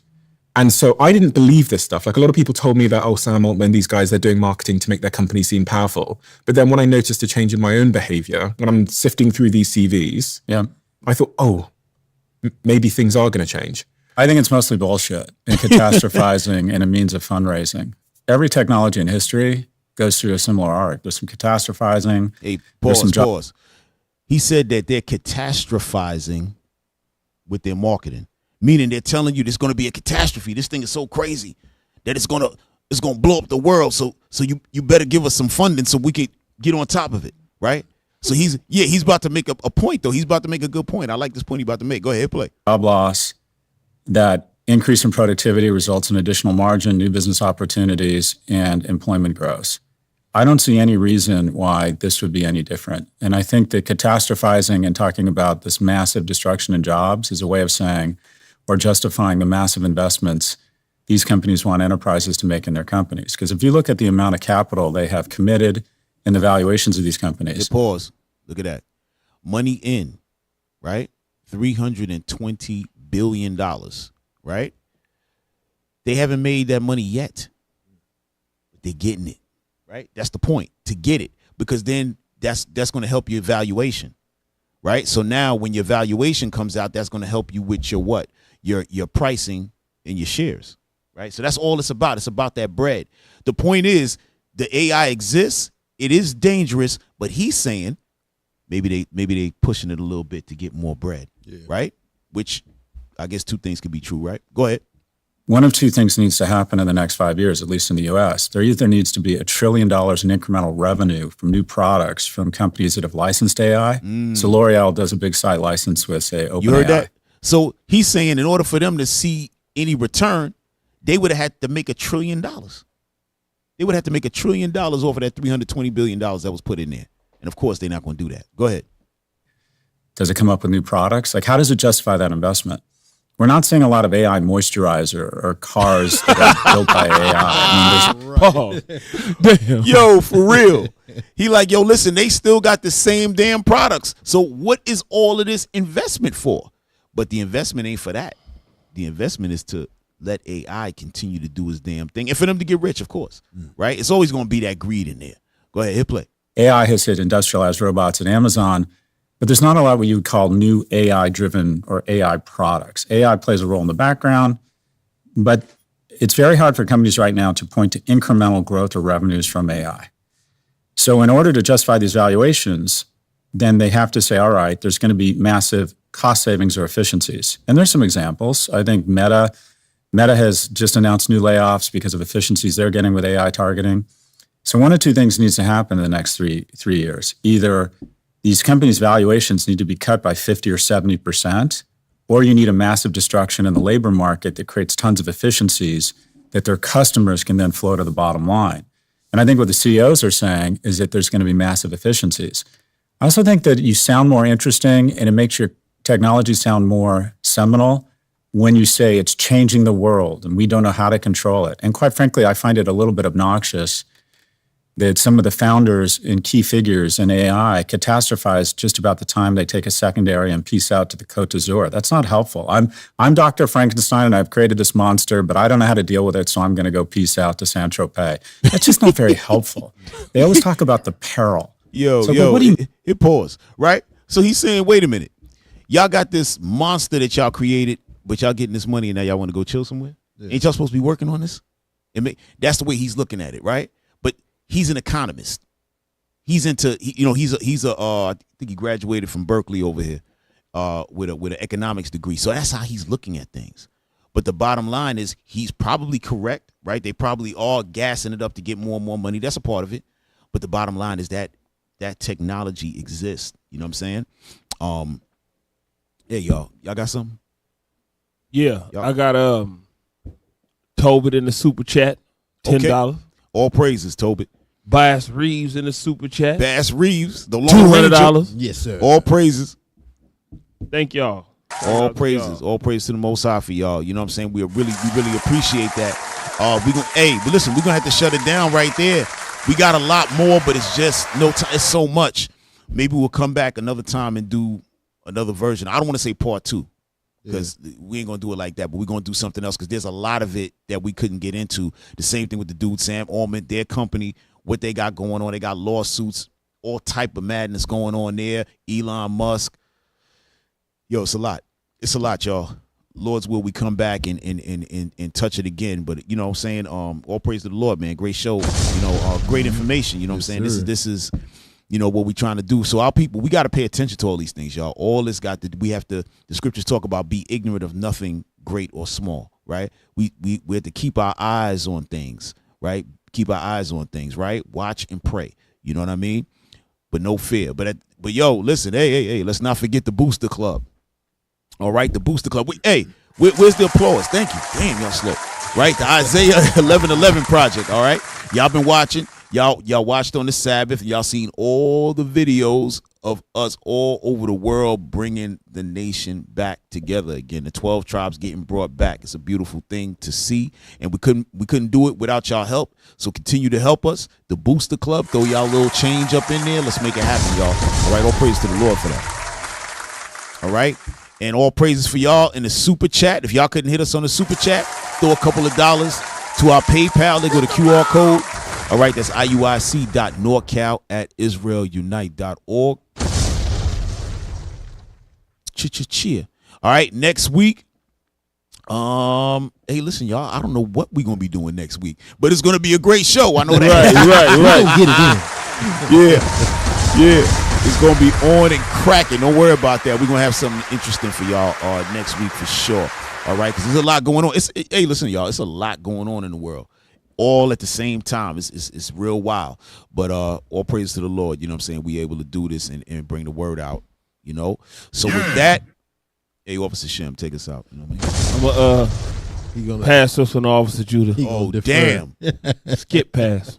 Let's do Skip it. pass. Mm-hmm.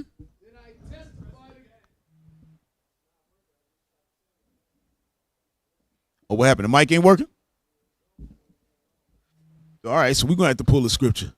Yeah. Listen, y'all, it's a good thing y'all sent that those super chats. We will have AI broadcast team starting next week. 2 years ago, they couldn't do nothing. Damn. 2 years ago, AI couldn't do nothing. Now, they running the show. All praise. Check. All right, there you go. Nehemiah chapter 13, verse 21. All right. Then I testified against them and said unto them, why lodge ye about the wall? If ye do so again, I will lay hands on you. All right, so if you do this thing again, we got to lay hands on you. Right. You don't donate. I never did this. To the Booster Club, hey, we got to lay hands on you. Right. Hey, a human mind and a robot body, we got to lay hands on you. All right, hey, look, we've been the Nehemiah Squad. We got Officer Shem, the mighty Captain Zaccai. I'm Officer Judah. We'll see y'all next week. All praise. Most high Christ bless y'all. Shalom. I need a break. I don't need a reason. I need a script. I don't need your reasons. Keep it to yourself. It's better for my health. Leave it on the shelf. And he ain't nothing else. Tonight and tonight, knowing the price. Pay it off with my life. Till it's out with your lights. Do it all for the Christ. And he ain't playing nice. Knew the end from the start. Fix your face like it's art. The sons of a simp, call them Bart. Yeah, you did your best, played your part. But now it's time to cut you to the heart. Flex on occasion. It's the strangest of the salvation. You see it, believe it.